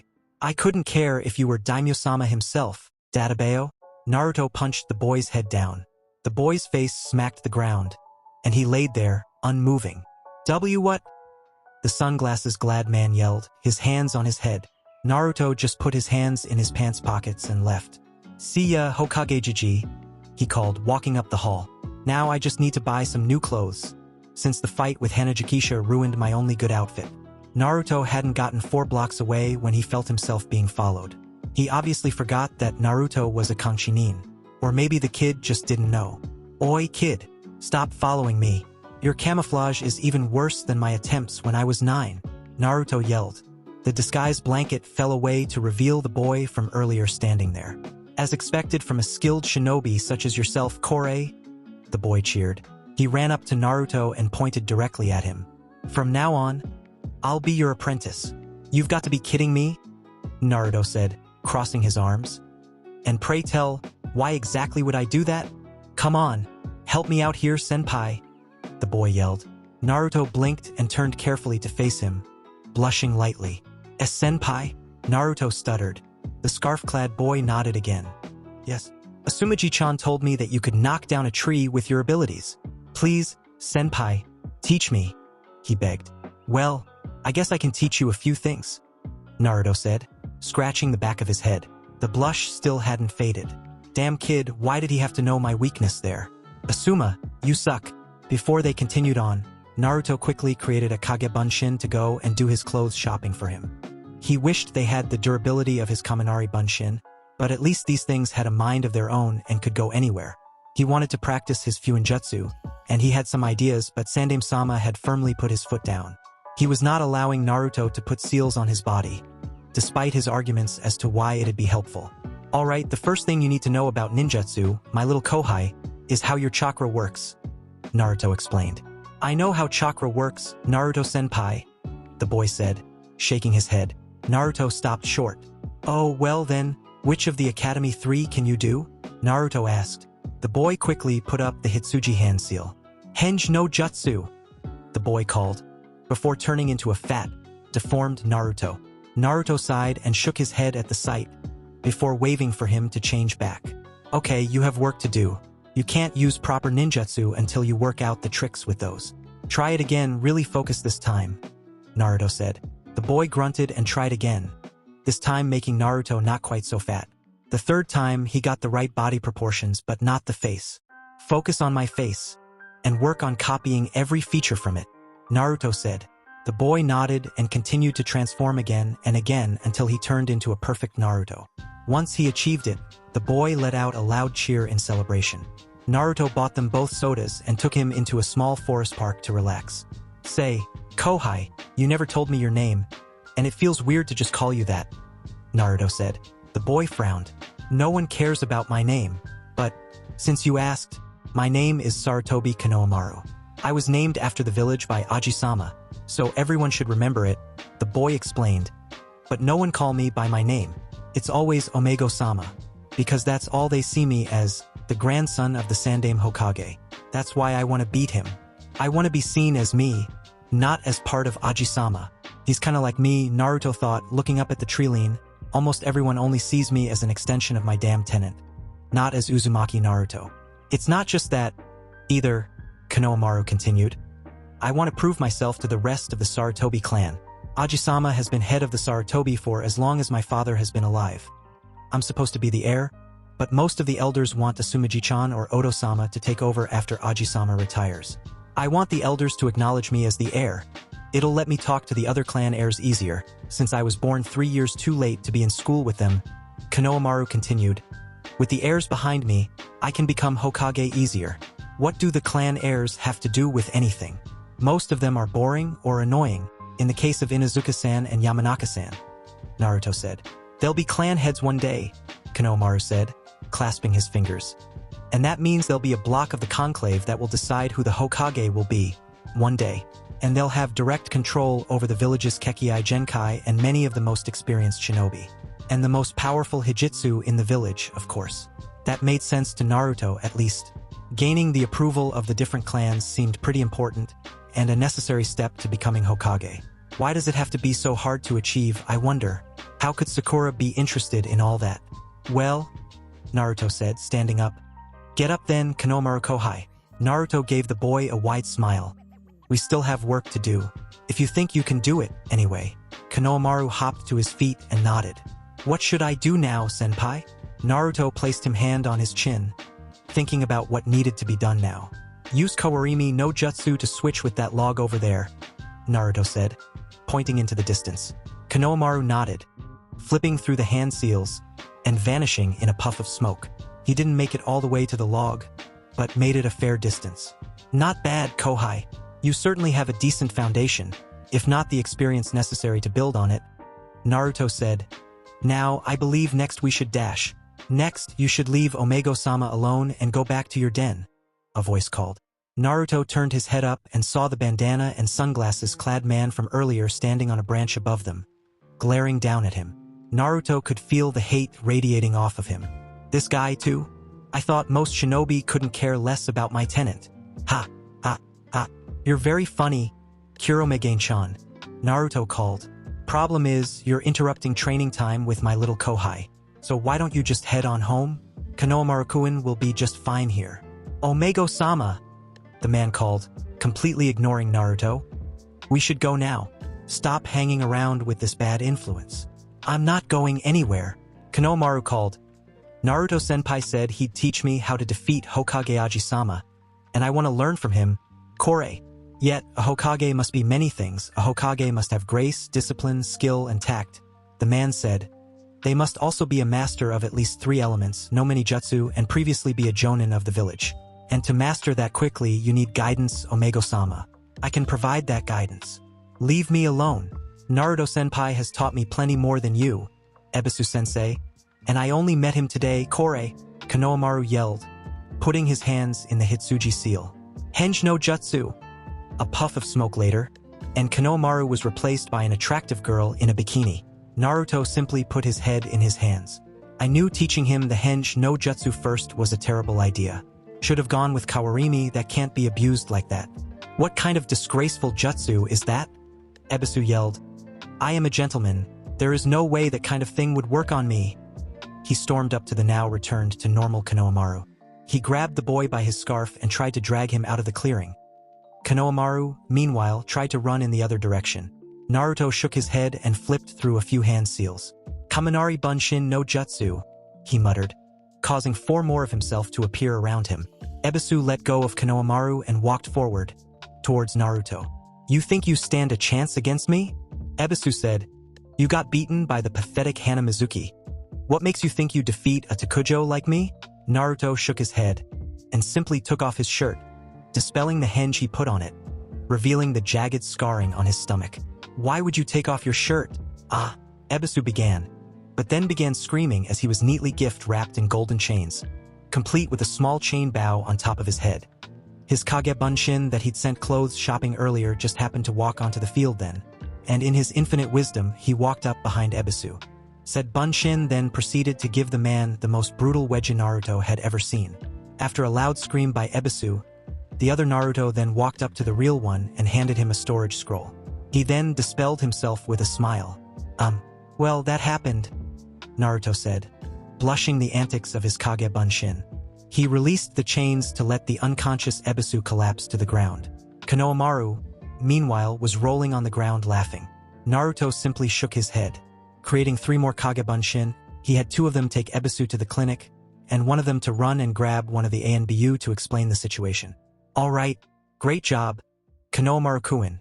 You've gotten to pretty much on track with the year above you, Databeo." Naruto cheered. Konohamaru was kneeling on the ground, panting. Naruto had drilled him relentlessly on the Academy 3, and promised to teach him more advanced skills next time they met up. "Remember, Kohai, you need hard work and determination to get anything done. Just getting lucky won't always help you," Naruto explained. "I have my chains, but I needed to train hard to use them. I still rip up my clothes when I use them sometimes. You need to try. If you work towards it, you can do anything you set out to do." "Hi, I won't let you down, Naruto-senpai," Konohamaru yelled, before turning around and running into the distance, with noticeable spring in his step. Naruto took a careful walk back to his own home. He would spend the next week training his own jutsu. He'd need it. There was no telling if his Jonin-sensei would be a cruel ass who'd try to get him killed out of spite. After all, after placing his storage scroll in the right place on his dresser, he changed into his pajamas, folded up the futon since he was alone tonight, and went to sleep. It would be a long last week before team selection day. Naruto just hoped it wouldn't turn out as bad as he thought it might. The alarm clock rang out across the small bedroom loudly, disrupting the peaceful sleep of 11-year-old Uzumaki Naruto. Smacking the off button lightly, the boy sat up and stretched. This was it, the day that he would finally be assigned to a genin team. Smiling, Naruto threw off his sleeping cap and dashed over to his washroom to get ready for the day. Once he was finally all ready, ignoring the soreness from the previous day's training, he finally unsealed the storage scroll with his new clothes. His sandals would be unchanged, but the rest of his outfit would get a small makeover. He was a shinobi now, not an academy student. Cream-colored pants, a dark blue shirt, and an orange zip-up hoodie with the Uzumaki clan crest on the back and the left shoulder. Those fools wanted me to give up my orange. Screw that. If Sakura can be a shinobi with her bubblegum pink hair, then I can be a shinobi with an orange jacket. Naruto carefully put on his Hitai 8 in the style of a headband to keep his hair from falling in his face. Once he was satisfied with his appearance, he sprinted to the door and down the stairs of his building, before running out into the road and heading off on his normal route to the academy. As he skipped past the gate out of the Yuzu district, a familiar voice called out to him. "Oi, Naruto-kun, wait up," Sakura called, as she ran up next to him. Naruto smiled brightly. "Sorry, forgot to wait for you, Sakura-chan. I'm just too excited to get assigned to teams. Today, Tabeo," Naruto said. He turned to Sakura, who was giving him a curious expression. "What? And? Who'd you think is gonna be on which teams?" Sakura said, eyes glistening in excitement.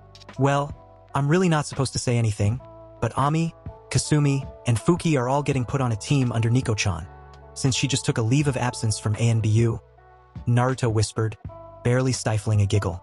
"Oh man, she'll destroy them, or scare them out of the shinobi program entirely," Sakura laughed. "And not a single one is gonna be with Uchiha-san, so they're probably gonna throw either me or Hinata-chan on his team. Eat your heart out, Ino Buta." Naruto shook his head. "You know, considering we've sat next to him for 3 years, I have to wonder why you still refuse to just call him Sasuke-san," Naruto said. "I'll call him by his given name when he stops calling me Bubblegum," It's almost as annoying as being called forehead girl, Sakura said, waving her arms in the air in frustration. And why do you care?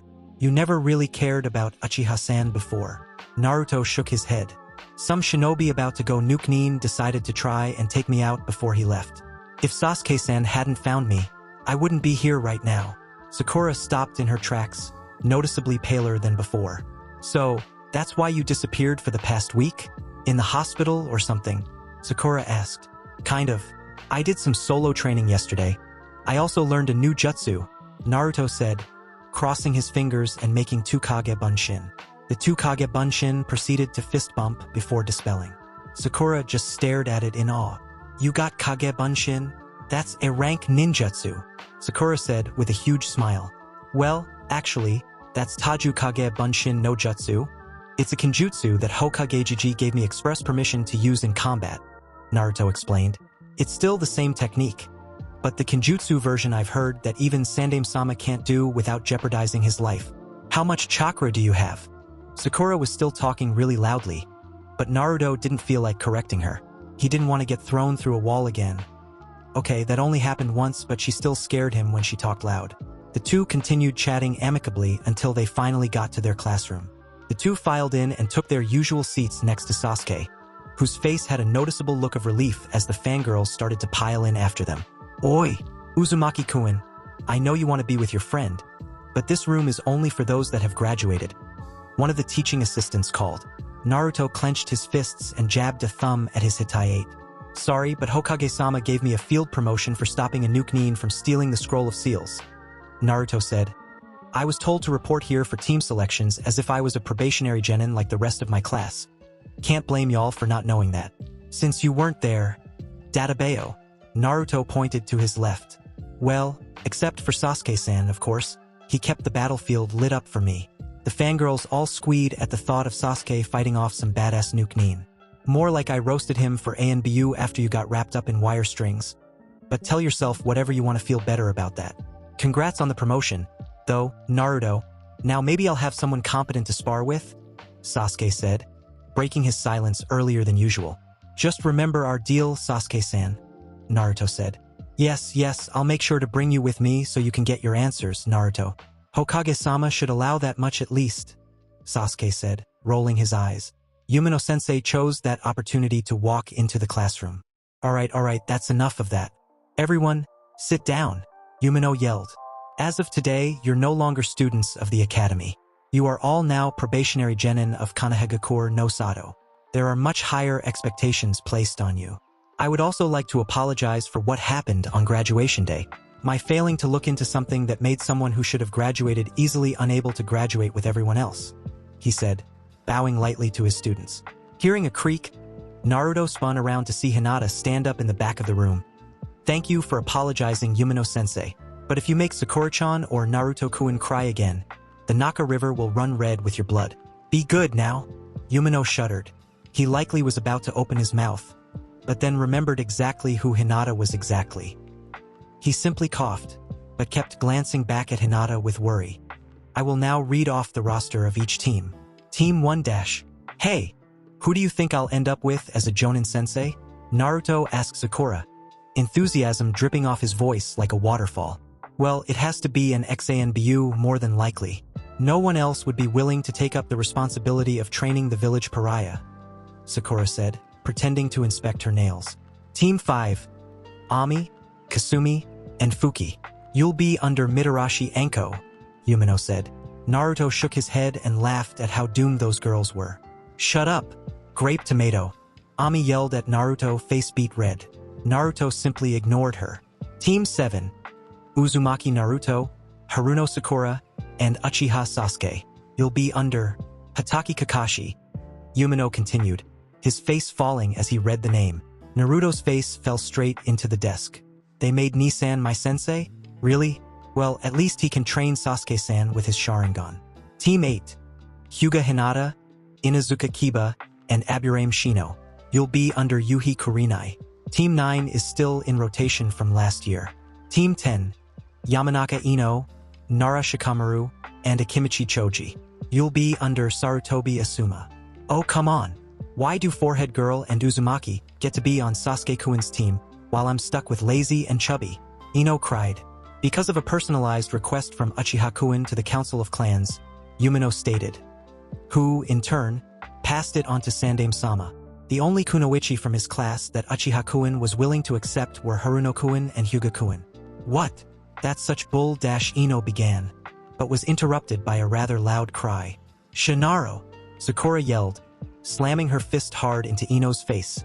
The blonde never had a chance of dodging. Ino flew off the ground and into the far wall, near the door to the classroom. Naruto's glance briefly passed back to Sasuke, who was clearly trying hard not to smile. And that's how you take out the trash, class? Sakura said with a smirk, wiping her hands with a clap. Quite, Yumino said, a look of minor amusement on his face. Now all of you, sit down and wait for your sensei. I will allow no further fighting. One by one, each team's sensei arrived to pick them up. After half an hour, everyone save Team 7 was gone. Another half an hour later, Yumino-sensei left. Another hour and still nothing. Sasuke simply sat twiddling his thumbs. Naruto pulled out his Fuinjutsu scrolls and began tinkering with something on one of them. Sakura tried to read a book, but just couldn't focus on it. Then Sakura stood up and punched the desk. Who the hell does our sensei think he is? Naruto-kun. Prank! She yelled. Type, level, Naruto said, not even looking up from his scroll. Extreme annoyance, level 3, Sakura replied. Naruto immediately hopped off the bench, sliding another scroll out of his jacket. He ran over to the blackboard and grabbed an eraser. Turning around, he walked behind Yumino-sensei's desk while muttering something about lateness. Finally, he ran up, grabbed a stool, then stuck the eraser in the door. Done. You're paying at Ichiraku tonight, Sakura-chan, Naruto said. Sakura just gave him a thumbs up in response as he walked back to his seat, likely to continue fiddling with whatever he was drawing. You're kidding me, right? Sasuke said. There's no way that a jonin would fall for such a stupid dash. His words betrayed him as the door slid open and a mop of gray hair walked into the room. The eraser simply fell onto his head, bouncing off in an explosion of dust. Said person looked down at the eraser, then directly at Naruto, who stuck out his tongue in response. First impressions, why did I agree to this? He said, shaking his head. He then pointed to the ceiling. Roof. 5 minutes. Then he flickered away. Naruto was the first to pack up his stuff. He sealed his ink and brushes into a scroll, put his scrolls into his hoodie pockets, then hopped off his bench and walked out the door. Sakura stood up and followed, and from the sound of the footsteps, Sasuke was right behind her. 2 minutes later, the three sat on the roof, Sasuke in the middle, Naruto on the right, Sakura on the left. Their prospective sensei knelt on the parapet, focusing in on them. Right? He said, closing his single eye. Introduce yourselves. Akebo, you first. Naruto rolled his eyes at the nickname. Why don't you go first and give us an example, Nisan? The gray-haired man flinched at the name. Fine, fine. My name is Hatake Kakashi. My likes and dislikes, I don't feel like telling you. My dreams for the future, I've never really thought about it. As for hobbies, I have lots of them, none of them appropriate for your age, he said. Translation, Naruto interrupted. I like Ikaraika and talking to my team's graves. I dislike those that betray their teammates and those that threaten my books. My dream is to eventually try out all the stuff in at least one of the Ikaraika books. My hobbies include reading Ikaraika and talking about my life to my friends' graves. Kakashi simply glared at the boy. You done yet? Yes? Naruto said, crossing his arms, as a satisfied smirk crossed his face. Good. Then you can go next. Naruto shrugged. My name is Uzumaki Naruto. I like ramen, fuinjutsu, training, and Sakura-chan. I dislike the people who think a bowl that has ramen in it is ramen. Naruto drew the kanji for fox in the air at that, which Kakashi acknowledged with a nod. My dream is to be acknowledged by the people of the village. My hobbies include training, pranking, practicing my fuinjutsu, and talking to Okasama's grave. Kakashi scratched his head. All right, Broody, you're next. Sasuke crossed his arms. My name is Uchiha Sasuke. I don't like many things. I dislike a lot of things, especially my fan club. He spat on the ground in front of him. My only real hobby is training. I don't have a dream. It's an ambition.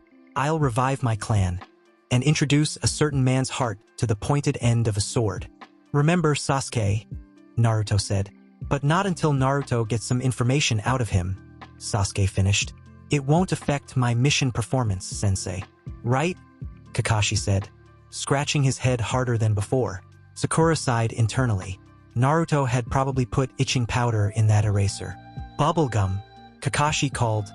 You're next. Sakura clenched her fists against her shorts tightly. I'm Haruno Sakura. I like Naruto-kun, reading Fuinjutsu, and studying Genjutsu. I dislike being called Bubblegum and people who mistreat Naruto-kun. My dream is to meet Senju Tsunade one day and become Hokage. My hobbies are training, reading, and planning pranks with Naruto-kun. Becoming Hokage? That's quite an ambitious dream. Let's see if you can live up to it, Kakashi said as he continued scratching his head. Good. So we all know enough about each other. Well, then I should let you know that tomorrow we're doing survival training. What kind? Sakura asked. We already did tons of it at the academy. No, you misunderstand. You'll be surviving against me, Kakashi said, pointing to himself. An ex-ANBU captain and A-rank jonin with a flee-on-sight order in 2 of the elemental nations. You're S-rank in Iwagakure now, actually, Sasuke said, twiddling his thumbs. Kakashi glanced at him. Oh, really? Well, then I guess I'll need to take some missions up there and get a flee-on-sight order for Tsuchi no Kuni 2, Kakashi muttered. And just to let you know, you're not super likely to become finalized. You're all only probationary genin. Of the 27 graduates each year, only 9 become full genin on average. Well, on their first try anyway, Naruto said. The rest all end up in the genin core. Good luck ever getting out of that. Or they drop out, but you get in a lot of trouble for that and you get fined. Also, I'm already a full genin since I got a field promotion. Yeah, just go and ruin the fun, Naruto-kun, Kakashi muttered. Be at Training Ground 3 at 7 o'clock sharp tomorrow morning. Also, don't eat breakfast. You'll likely puke it all up again. He then decided to shunshin away, leaving the 3 on the roof. Naruto, Sasuke said.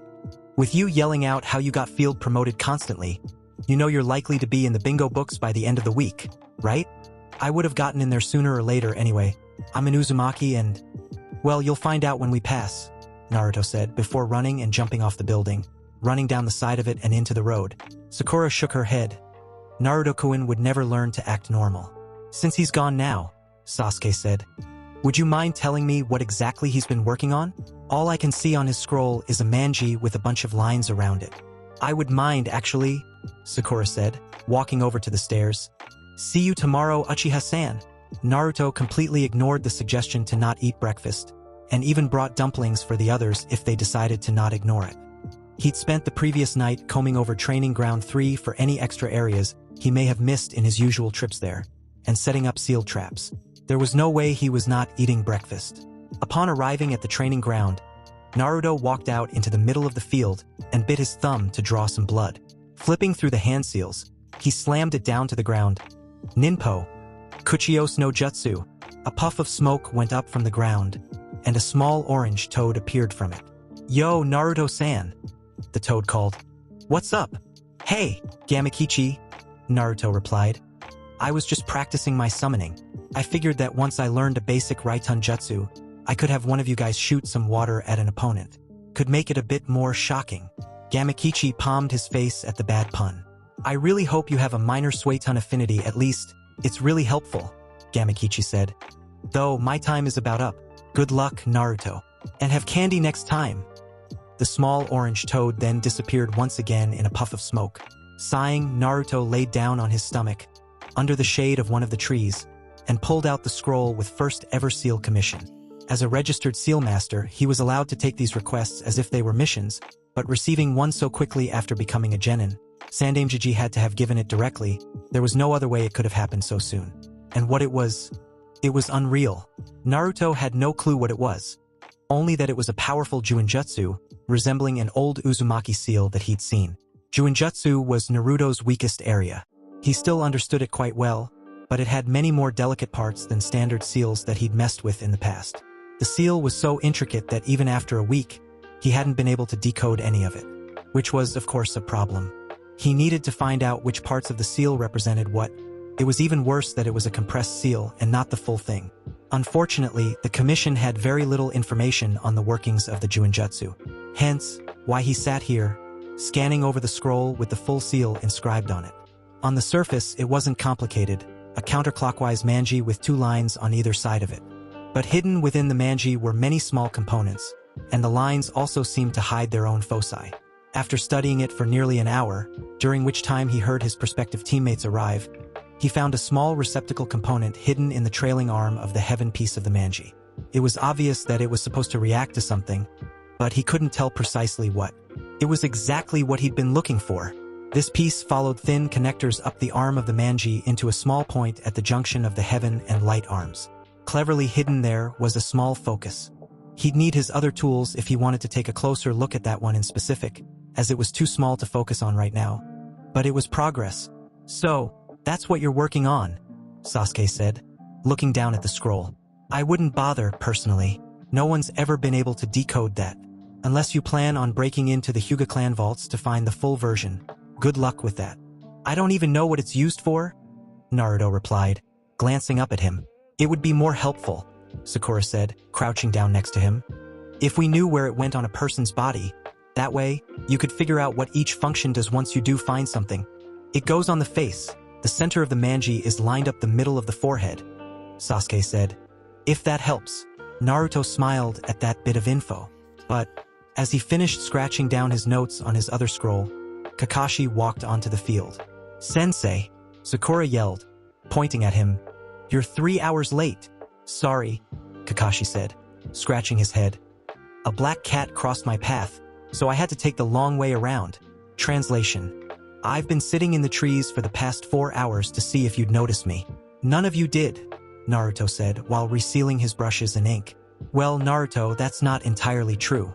About half an hour ago, I left a Kagebunshin here while I went and got some stuff, Kakashi said, pulling out 2 bento boxes. The rules here are simple, he continued, taking out a pair of bells and tying them to his side. You take a bell from me, you pass. If you don't have a bell by noon, you fail. If you fail, you get tied to the stump and get to watch the others eat lunch. And don't attack bystanders, Naruto said with a shake of his head. That won't end well for you. Both his teammates looked at him with confusion. They certainly hadn't heard about this story. Kakashi cleared up that confusion. Last year, Naruto was here at this training ground, and I happened to be testing a genin team at that time as well, 1 year earlier. And then, I released the seal and poured orange chocolate on his head. Then I released the next one and it blew feathers into him, while also drying the chocolate, making it that much harder to get off, Naruto said to the monument. I really wish I could show you these pranks in person, Okasama.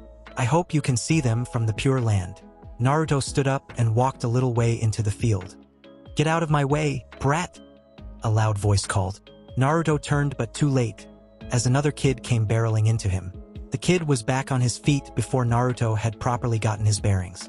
Picking Naruto up by the collar, he slammed the young boy into the nearest tree. And what the hell is the grape tomato doing at a training ground? Academy students aren't allowed in here without a jonin or chunin escort, the other boy said, a smirk adorning his face. Naruto gulped loudly. His ANBU weren't here right now. Nissan was supposed to be all he needed right now.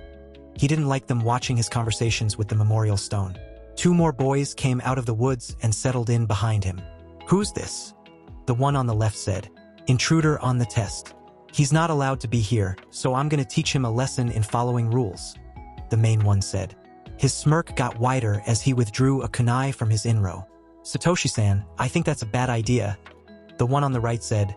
We should find Hataki-sensei and ask for a timeout for him to deal with this. We're only genin. I doubt that dash. Oh, shut up. The main one, Satoshi, said. You've always been weak-willed, Haru. He knows when it's time to shush at least.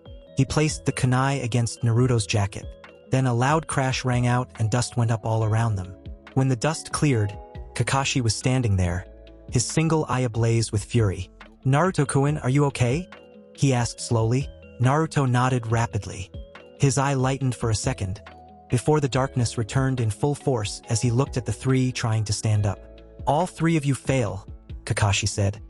And I want you all to stand here and listen to me for a minute. Punishing rule breakers is a job of the ANBU, or failing that, a jonin or chunin. Harukuin recognized that, but didn't do enough to assert that. Kikuin said nothing in the process. And Satoshi, you disappoint me. You had great marks in your class, close to beating out Hyuga Niji for Rookie of the Year. But to do something like this, it's horrible. Harukuin, Kikuin, you two will be returning to the academy, Kakashi said firmly, leaving no room for argument. Satoshi, turn over your Hitaiate. You're not going back to the academy. You're not worthy of the title of shinobi. Congratulations on being the first probationary genin dishonorably discharged from the shinobi armed forces since Naidame-sama was still alive. Now get out of my sight, all of you. Present day. And then they left. Kikuin and Harukuin conscious, Satoshi unconscious, Kakashi said. Naruto stood up and stretched. All right, story time is over. You won't succeed unless you come at me like you intend to kill me. Wait, Sakura said. If you only have 2 bells then. Indeed, Kakashi replied. One of you will be returning to the academy. That's... Sakura stuttered. Well, clock's ticking. You may begin, Kakashi said. Sakura and Sasuke ran in opposite directions into the woods, leaving Naruto in the middle, albeit for different reasons. Sasuke likely ran to buy time to plan. Sakura, on the other hand, saw one of Naruto's storage scrolls and decided it might be best for her to not be in the clearing. Naruto stood with his hands in his pockets. Hey, Nisan, do we really have to do this whole song and dance? I already know how this works. Sorry. I still need you to pass if you want to be on a team with me, Kakashi said.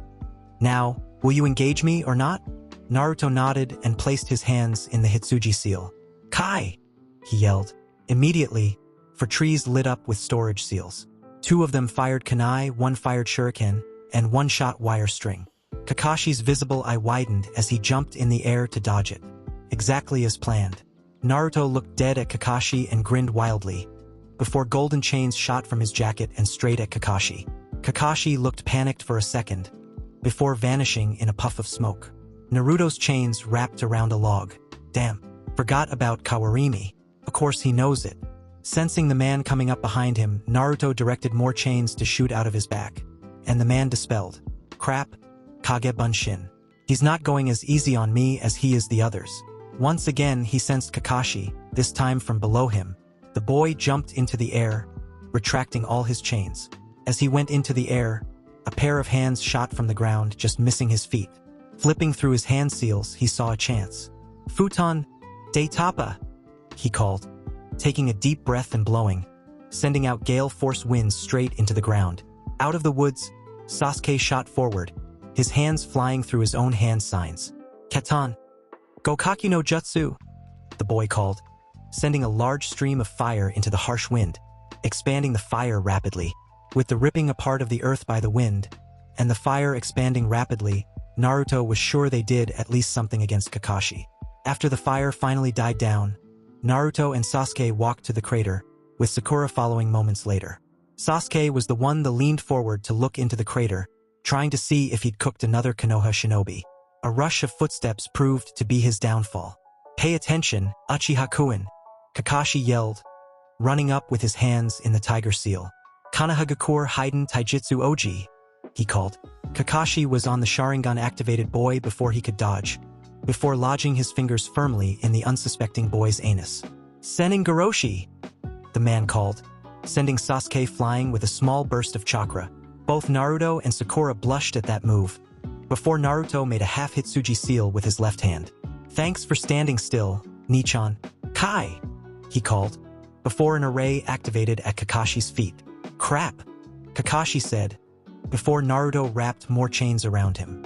Kakashi looked at the boy, panicked, as a wave of electricity shot up into the Jonin. After a solid 10 seconds of shock, Sakura walked up to him and stuck a chakra-suppressing seal onto his forehead. She then swiped the bells from his belt. We win, and we're not letting Sasuke lose, either. He agreed to take one for the team on that one, Sakura said. Kakashi, scorched as he was, looked up at them. When did you make the plan? He coughed. Naruto grinned. I may have had a Kage Bunshin stay over at Sakura-chan's place, then come with her to the training ground and hide in the woods. They all made the plan together. Kakashi closed his eye, but they thought they could see a grin under his mask. Good, you all pass. You used teamwork successfully to defeat an opponent beyond any of you, he said. Although, he dispelled the illusion. and suddenly was standing there with only a slightly scorched jacket. Always make sure to check the body. Of course, why wouldn't we? Sasuke, who had just made it back, said. Just making sure, Kakashi said, walking over to the monument. I know Naruto knows, but do you two know what this is? Isn't that the Konoha Memorial Monument? Remembering those that have died in service to the village, Sakura asked. Indeed, Sakura-kun. My job is to make sure you little genin don't end up on it, Kakashi said, staring at the stone. My father is on there, both my teammates are on there, my sensei is on there, and Naruto-kun's parents are both on there, all having died for the village in one way or another. He looked at them. You acted here as a team, remember? Those who break rules are trash, but those who betray their comrades are worse than trash. You worked as a team, so I let you get the bells and pass. You didn't need the final portion. Being tied to a log is supposed to be the last resort. Though I've only had one team make it that far, they failed that part, Kakashi said, looking up at the sky. You won't always like being a shinobi, hell, you'll likely hate it sometimes. It's my job to make sure that you survive to do so. And starting tomorrow, we will train for it. Be here at 5 am sharp tomorrow, and I'll know if you show up late. Naruto laughed at the antics that Nissan had gotten up to, while Sasuke clenched his hands. I hope he is useful in teaching us, Sasuke said. My goddamn Sharingan was on when he used that so-called taijutsu on me, so I will remember that, in perfect detail, for the rest of my life. Kakashi stood in the Hokage office with all 9 of the sensei that were selected this year, from 1 to 11, skipping 4 and 9. His Jonin colleagues each stepped forward, one by one, to give the status of their teams. Team 1, fail. They're not awful, but they aren't exactly future Chunin or Jonin material. Team 2, fail. They got into a throwdown over something really petty, almost hurt the girl. She'll be headed back to the academy. Those 2 I recommend being dropped. Team 3, fail. No innovation whatsoever, completely academy by the book stuff. Team 5, Anko said, making everyone look in anticipation. Epic, fail. All 3 of them suck. They're all fangirls of Uchiha-kun, and seem to think being kunoichi would be glamorous, romantic, and wonderful. They refuse to do my task, and I recommend dropping them. Team 6, fail. Nothing terrible about them, but they really could use the remedial training. Kakashi finally looked up from his copy of Ika Violence. Team 7, pass. He then flipped to the next page, ignoring the looks of disbelief from all the other Jonin in the room. Several of them even crossed their fingers in an attempt to dispel a genjutsu, pinching themselves when that failed. Okay, Kakashi-san passed a team. That's different. Anyway, Team 8 passes with flying colors. They did exactly what they needed to do. Team 10 pass. They need some work, but that's what I'm here for. Team 11 fail. They just went home when they got bored. I recommend they be dropped. 9 graduates, Sarutobi said. Again, people are gonna start thinking the system is rigged. Maybe we should restructure the academy? Anko asked. I'll think about it, the Hokage said. No, he won't. We're still using the stuff from the Third War, and while we changed the Jonin standards for passing, we didn't fix the academy in the process. Probably too much paperwork to do it. No wonder the Jonin exams are so empty. Welcome, Team 7, Kakashi called to them. His genin all glared at him. You're late, they chorused. A good times. Kakashi crossed his fingers into a bunshin sign and made 2 kage bunshin. Since we're all a team now, we'll be using our given names. Or at least I will be, Kakashi said. Sakura-kun, follow the kage bunshin on my right. Sasuke-kun, follow the kage bunshin on my left. They'll assess your skills. I'm going to assess Naruto-kun's skills, personally. The 2 others followed his instructions, while Naruto stood there. So, Naruto-kun, Kakashi said, please show off all of the ninjutsu that you can do. Naruto nodded and started with Kaminari Bunshin no Jutsu, before doing Tajukage Bunshin no Jutsu, Henge no Jutsu, Oiroke no Jutsu, Kawarimi no Jutsu, Futon, Rapusho, Futon, Daitapa, Futon, Kazakiri no Jutsu, and Ninpo, Kuchios no Jutsu. He used some others as well, but those were the ones he focused on hardest. Alright, you have a solid basis of jutsu, especially with your summoning contract. Now, I have an assumption as to your chakra nature, but just in case, Kakashi pulled out a piece of paper. We'll be testing that. You channel chakra to your hand. If you have lightning, it'll crinkle. Wind, it'll slice in half. Fire, it'll burn. Water, it'll get soggy. Earth, it'll crumble to dust. Naruto took a piece of paper with a smile, focusing the chakra into it. After a moment, the paper crinkled, then cut in half. Well now, Kakashi said, eye-wide. That's something. 2 primary affinities without an elemental Kekii Genkai. That hasn't happened in a long time. So, both wind and lightning are my primary affinities? Yep.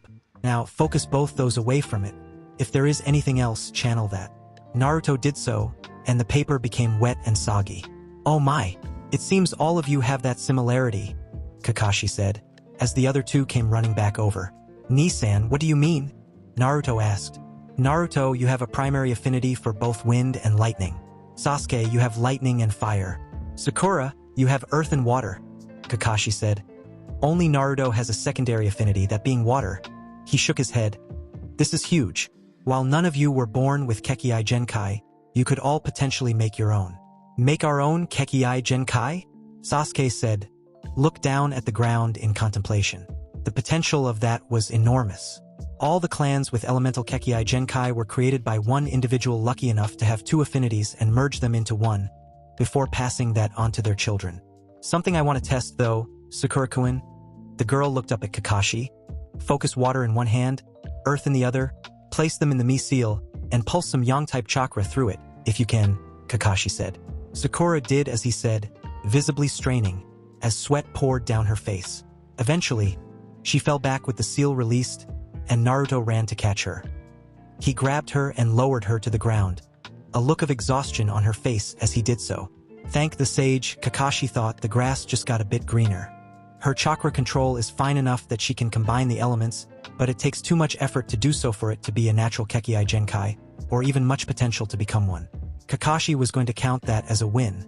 Having a student with Mokuton would have been far too much to handle. Kakashi simply knelt down, placed a hand on Sakura's shoulder. We'll work on your Suiton primarily, Sakura-kun. Sasuke-kun will work on your Raiton for the most part. Naruto-kun, your Futon is progressing well, but we'll also make sure your Raiton is developed, and not neglect your secondary affinity. You'll probably need to work harder than the other 2 with that. Right, Nisan? Naruto said, in a textbook perfect salute. Yes, Kakashi-sensei. The others followed right after. All morning, it was either practicing their elements or taijutsu sparring. After lunch, Team 7 went to the Hokage for their first D-rank mission. It was simple, paint a house. They finished it within 20 minutes from Naruto testing how far he could take Tajukage Bunshin no Jutsu. He created nearly 500 clones, all of which had Naruto's paintbrushes and paint. And apparently, he still didn't take it as far as he could have. So, Team 7 returned to the mission desk, successful in the mission, and were immediately given another one, babysitting this time so they couldn't get out of it by letting Naruto spam clones. For the rest of the day, they would do minor D-ranks for a few hours each. Whoever said that it would be hard to infiltrate the vaults of the vaunted Hyuga clan was severely underestimating the tenacity of the guards. Getting into the clan compound was hard enough. Then, one had to sneak past over 100 guards that could see in all directions, and through walls. Of course, getting into the vault, a person would have to go face to face with them. Of course, once they were lying at the ground in front of the black-cloaked figure, it didn't matter. That seal will be of far more use in my hands than in the hands of the Hyuga elders. The figure walked through the doors, and down the stairs, careful to avoid bumping anything. It was damn hard to see with both the cloak and obscuring mask. The vaults themselves were a large collection of rooms that went down many floors, collections of everything the Hyuga clan had collected over their centuries of existence. Of course, the figure was after only one thing and one thing alone. After descending down 4 stories, a small and well-maintained room was the lone one of note. The figure entered, forcing open the stone container. Inside was a large scroll and small stone. Here's what I was looking for. Quickly retrieving a decoy scroll from their cloak, they slipped both the stone and the scroll into a storage scroll, before turning and walking out. No one paid them any mind in the darkness, as the guards were busy taking care of a disturbance on the other side of the compound. After leaving a suitable distraction in the vaults to make it seem like something else had been the target, the figure simply walked right out the front door. Of course, it was raining. Naruto wanted nothing more than to use his off day from shinobi stuff to go and get some food from Ichiraku, but he wasn't in the mood to go out in this weather. So, instead, he was sat at his table with the Juinjutsu scroll sat in the middle, as he and 2 clones scanned over it to find exactly what it did. Thankfully, Sakura had come over to help out a bit. He'd probably get too distracted and forget to eat. So, Naruto, she said. What exactly have you found? It's fairly mundane right now, Naruto said. From the receptacle, chakra seems to flow down to a point here, he pointed. At the point where the arm representing heaven and the arm representing light connect. Looking closely, it appears to stimulate nerves like how a child-proofing seal does a small shock, only far more extreme. It sends electrical signals straight into part of the brain, but I can't tell where it could be aiming with the compressed seal. I really think it might actually be worth it to try sneaking into the Hyuga compound to take a look at the full thing. Naruto, Sakura said. That has got to be the stupidest idea you've ever had, and I'm not saying that lightly. It's a bad idea, yes? But I have no clue what to do from here. Even all my reference material needs the full seal, unless you think we could bribe someone from the Hyuga to let us look at their seal, and risk activating it if the slightest thing went wrong, and being unable to control the activation, Naruto said. That'll risk exposing us, and we could get in serious trouble from the Hyuga clan. They could easily accuse us of stealing clan secrets, and get permission to interrogate us away from the prying eyes of ANBU, or else ruin the standing of Sandaime-sama with the clans, Sakura replied. Well, then I don't see what we could dash. Naruto began, only to be interrupted with a loud knocking on the door. He turned to look at his door. No one came by except Sakura. Ever. If Kakashi came by, he would open the window and shun Shin in. Sasuke didn't come by this way. No one else he knew would come into the Yuzu district. Sighing, he stood up and walked to the door. Upon opening it, he was greeted with a black-cloaked figure with a white mask under their hood. Said white mask was only marked by a small sun on the top right. A ghastly voice sounded from the mask. I think this would help you. The figure withdrew a storage scroll from their cloak, before unsealing an even larger scroll from it. Naruto opened it slightly. It seemed to mostly match up with the Junjutsu he was studying. But there was no way that this could be it, right? That was buried in the vaults of the Hyuga clan. How did you get this? Naruto asked. Who are you? The figure stood unmoving. I kinda just walked in and took it. As for who I am, I hired you. Naruto just stared at the cloaked figure. What the F dash? Hope you guys enjoy first part of this fanfic. Do like, share and subscribe and comment down for second part.